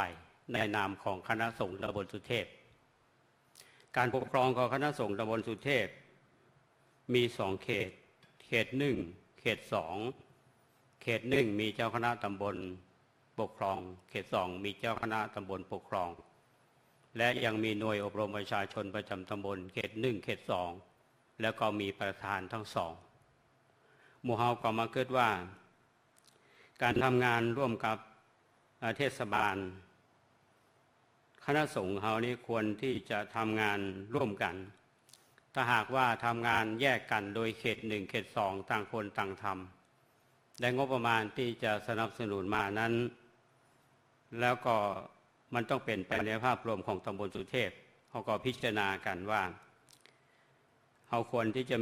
มีคณะกรรมการขึ้นมาชุดหนึ่งโดยท่านเจ้าคณะอำเภอเป็นผู้แต่งตั้งคณะกรรมการชุดนี้และเขาก็ทำงานร่วมกันทั้งเจ้าคณะตำบลทั้งประธานโดยอบรมประชาชนเพราะฉะนั้นเวลาเขาประชุมกันเนี่ยประชุมร่วมกันทั้ง2เขตมีมติเขาก็เสนอโครงการไปทางเทศบาลอย่างที่ท่านชนะแสนใจได้กล่าวรายงานเมื่อกี้บอกว่าโครงการธรรมสัญจรอุดหนุนวัดป่าแดงเป็นจำนวนเงิน 130,000 บาทหลายท่านฟังแล้วบอกวัดป่าแดงนี้ถ้าจะรวยเลยได้ถึง100,000 จริงๆแล้วเนี่ยครับในฐานะที่เราทำงานร่วมกันวัดป่าแดงนี้อยู่เบื้องหลังงานนี้มาตลอดและคณะสงฆ์เฮาทราบดีเพราะว่าทางเทศบาลเนี่ยเวลาจะอุดหนุนเนี่ยต้องอุดหนุนวัดเป็นนิติบุคคลเพราะในข้อบังคับของเทศบาลเนี่ยจะบอกเลยว่าอุดหนุนวัดป่าแดงนะแล้วก็คณะสงฆ์มาดำเนินกิจการแล้วเขาก็ได้ทำประชุมร่วมกันว่าเขาจะจัดที่ไหนพ้องเป็นมติของคณะสงฆ์อย่างปีนี้เขาประชุมกันซึ่งทางเทศบาลซึ่งมีรองชนะแสนใจวันนั้นจำได้คือท่านรองวันเพ็ญธรรมเทศรู้สึกจะมีผอกรมการศึกษาด้วยวันนั้นเขาก็บอกว่าผู้ปีเนี่ยเขาจัดเฉพาะในพรรษาปีนี้เขาลองจัดนอกพรรษาและในพรรษาตัวล้อเพราะฉะนั้นจะต้องมีปลายเดือนเมษายนเนี่ยที่วัดอุโมงค์อันนั้นคือนอกแล้วก็วัดช่างทองคือนอกพรรษาแล้ววันนี้ ในพรรษาและวันที่22กันยายนเนี่ยจะในพรรษาอันนี้ที่มาเพราะฉะนั้นกิจกรรมที่เกิดนี้ด้วยความร่วมแรงร่วมใจและร่วมไม้ร่วมมือจากทุกฝ่ายโดยเฉพาะเทศบาลโดยนโยบายของท่านนายกเนี่ยมีความชัดเจนและคณะสงฆ์เขาก็ช่วยกันทั้งสองฝ่ายตามระเบียบของหน่วยอบรมประชาชนประจำตำบลเนี่ยเจ้าคณะตำบลเป็นที่ปรึกษาแต่ว่าตำบลสุเทพเฮาเจ้าคณะตำบลทั้งสองตำบลนี้ต้องลงมาทำงานร่วมกันกับประธานหน่วยอบรมประชาชนประจำตำบลทำงานร่วมกันมาได้เป็นที่ปรึกษาเพราะฉะนั้นในตำบลสุเทพนี้เราก็ทำงานร่วมกันร่วมแรงร่วมใจกันด้วยดีตลอดแล้วก็เชื่อว่าการอุดหนุนโครงการธรรมสัญจรเนี่ยตราบใดที่ท่านนายกธัญศักดิ์ยังอยู่เนี่ยพี่น้องก็ช่วยเลือกเพื่ออยู่เมินเพื่ออยู่เมินทีมนี้ก็จะได้สนับสนุนกิจกรรมของคณะสงฆ์เพราะฉะนั้นก็ต้องขอบคุณพระเดชพระคุณและเจ้าคุณพระราชรัชมุนีเป็นอย่างสูงที่ได้เมตตามาแสดงพระธรรมเทศนาทั้งที่ท่านบอกว่าท่านสบายอย่างที่ท่านเล่าให้ฟังนะเสียงก็บ่มีแต่ด้วยความฮักและความเมตตาหมู่เฮาท่านทั้งหลายท่านได้เสียสละมาเทศนาธรรมร่วมหมอฟังแล้วทางคณะสงฆ์ทุกวัดทุกวาพระภิกษุสงฆ์องค์สมณเณรเจ้าทั้งหลายก็มาร่วมกิจกรรมตลอดและโดยเฉพาะอย่างยิ่งทางเทศบาลท่านนายกก็ได้มาเหมือนกับอู้ความในใจว่าการที่มีโครงธรรมสัญจรเนี่ยก็จะได้แล้วทางผู้บริหารก็คือความสำคัญเพราะฉะนั้นโครงการของเราจะดำเนินการไปในกลางพรรษาเนี้ยครั้งสุดท้ายที่วัดศรีโสดาดังนั้นก็ขอบคุณทุกท่านที่มีส่วนทำให้โครงการนี้ขับเคลื่อนไปด้วยกันในโอกาสนี้ก็ขอนิมนต์ตัวแทนจากวัดศรีโสดาได้กล่าวเชิญชวนร่วมกิจกรรมธรรมสัญจรในครั้งต่อไปครับนิมนต์ครับ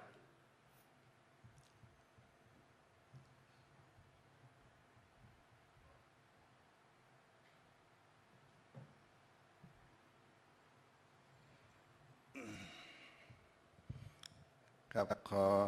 ถวายความเคารพหลวงพ่อเจ้าคณะอำเภอ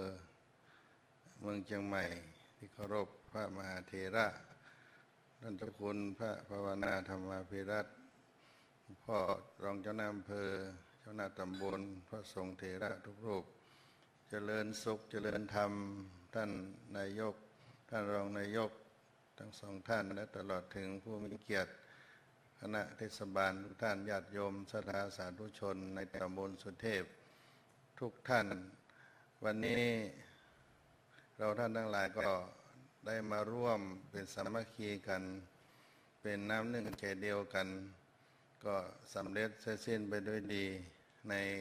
ธรรมสัญจรโครงการที่เราได้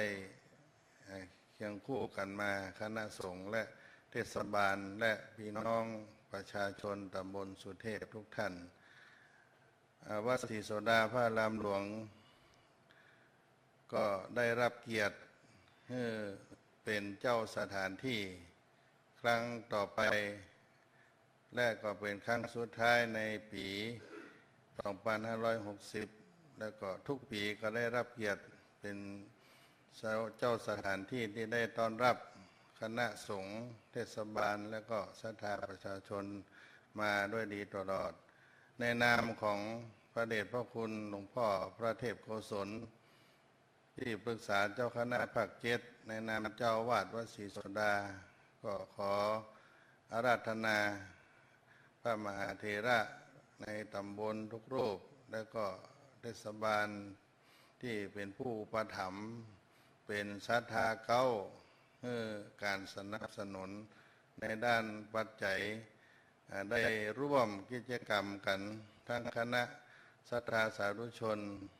เป็นอันหนึ่งอันเดียวกันเหมือนที่เราได้ทำอันนี้ได้ที่สุดนั้นคือเทศบาลของเรานั้นได้ร่วมกับคณะสงฆ์มาก็เป็นที่ประจักษ์แก่สายตาแก่มหาชนทั้งหลายทำมานาน 6 ปีเข้ามาแล้วก็นานถึง2 แผ่นดินในประเทศไทยของเราตั้งแต่รัชกาลที่ 9เข้ามาสู่พระเจ้าอยู่หัวรัชกาลที่ 10ก็ยิ่งยืนยาวนานมาทั่วโลกได้ทราบหันในทางอินเทอร์เน็ตเว็บไซต์ก็เป็นที่ลือชาผากลบไปและก็ให้ความเคารพนับถือต่อคณะสงฆ์และศรัทธาในเทศบาลตำบลสุเทพด้วยในนามของคณะสงฆ์วัดศรีโสดาวันนี้พระเนนมาประมาณ100 กว่ารูปแล้วก็ศรัทธาบ้านน้ำตกห้วยแก้วเป็นผู้ประถมวัดศรีโสดาก็มาร่วมด้วยก็ขอเจริญพรยินดีต้อนรับคณะสงฆ์และเทศบาลศรัทธาประชาชนในวันที่ 22 กันยายน 2560 เป็นวันกตัญญูของวัดศรีโสดาโดยได้ร่วมกันดังเก่าดังเดิมก็ขอเชิญชวนและอนุโมทนามาณโอกาสนี้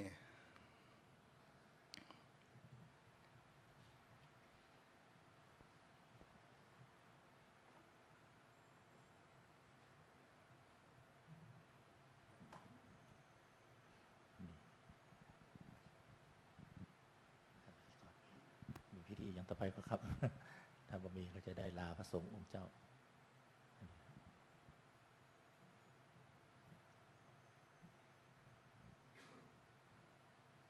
ตอนนี้ไปจะเป็นการเจริญจิตภาวนา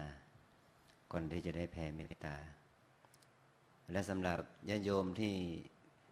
มีความประสงค์จะร่วมเวียนเทียนเนาะพอเราเจริญจิตภาวนาเสร็จแล้วเราก็จะได้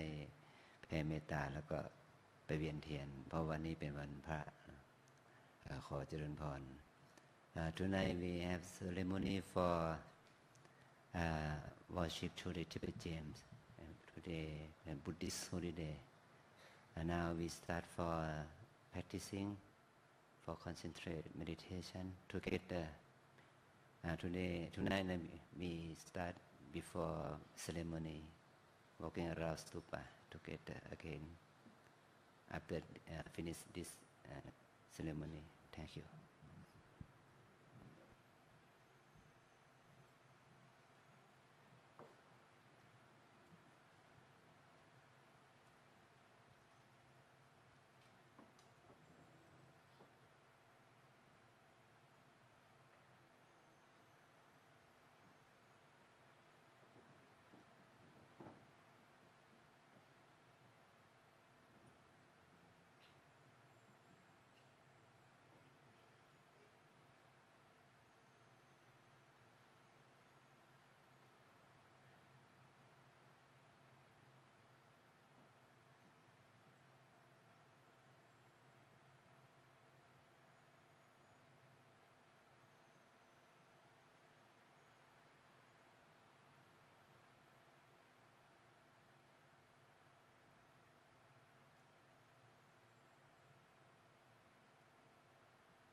สมควรแก่เวลาแผ่เมตตาสืบต่อไป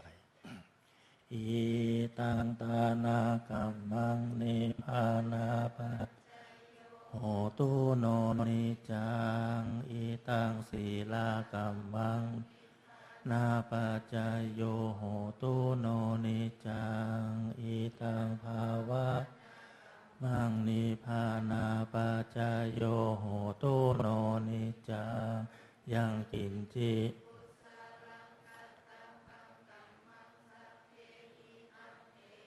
กาตังปุญญังโนอนุโมทันโตสุนันโตพนโตเยเทอาสามิงทาเนอาทิคาทิคายุกาสาธาหุนสาภาสัตตาอาตานังปาริหารันโตมาตาปิตาสุขิ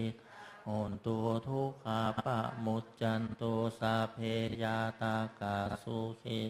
โหนตัวทุกขาปะมุจจันโตสาเพอายากาสุขิตาโหนตัวทุกขาปะมุจจันสาเพปิสาสาเพยาคาสาเพเปสุขิตาโหนตัวทุกขาปะมุจจันสาเพนาคาตาสุขิตาโหนตัวทุกขามุจจันตุสาเพเทวาสุขิตาโหนตัว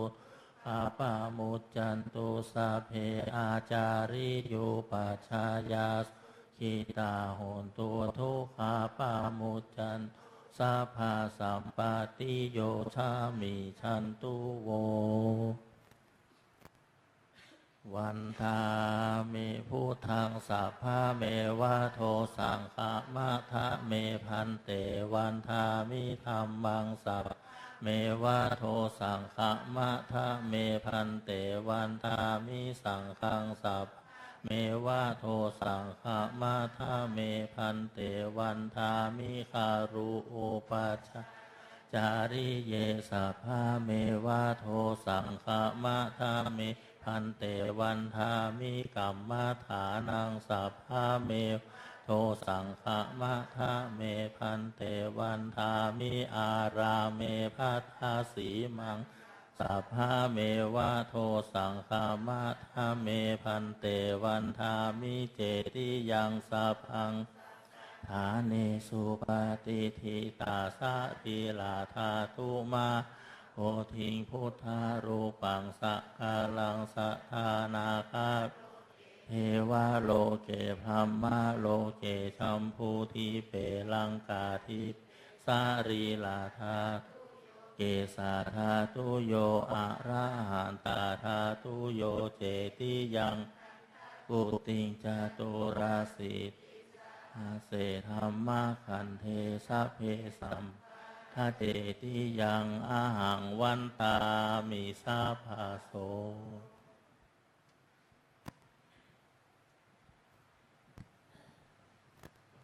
วันทาน้อยลาพระสงฆ์องค์เจ้า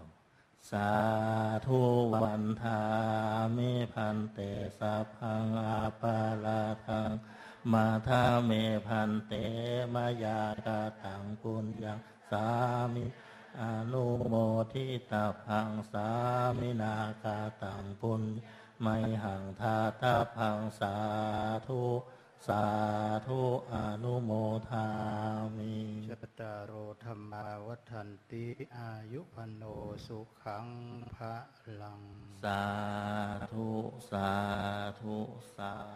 ธุคณะสัทธาตบลสุเทพทุกคนลาพระสงฆ์องค์เจ้าแห่งกรรมเนาะอันทธานิมายังพันเตคัจฉามะพหุกิจจามะยังพหุกรณียายะสถานิตุมเหกาลังมัญญธาสาธุพันเตสาธุพันเตสาธุพันเตเอาไว้พระพร้อมกันอะระหังสัมมาสัมพุทโธภะคะวาพุทธังภะคะวันตังอภิวาเทสวากขาโตภะคะวะธัมโมธัมมังนามัสสา สุปฏิปันโนภะคะวะโตสาวกสังโฆสังฆังนามามิ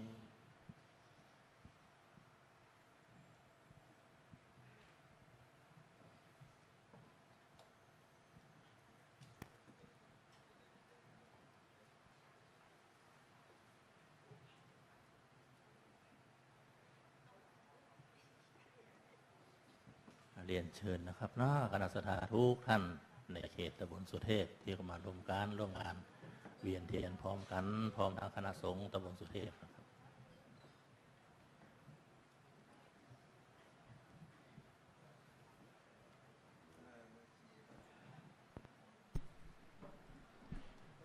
เจ้าสำหรับโครงการธรรมสัญจร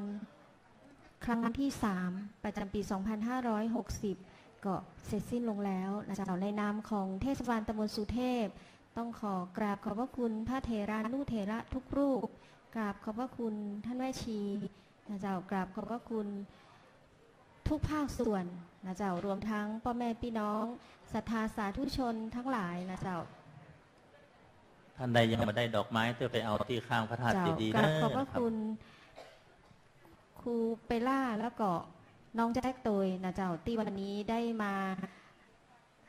สร้างสีสันโดยการแสดงคีตดนตรีซึ่งเป็นเพลงที่ไพเราะจับใจหมู่เฮาแล้วก็ประทับใจหมู่เฮาเป็นอย่างยิ่งนะเจ้าแล้วก็สำหรับโครงการธรรมสัญจรครั้งที่ 4 ครั้งต่อไปเฮาพบกันวันที่22 กันยายนที่วัดศรีโสดาสำหรับวันนี้สวัสดีเจ้า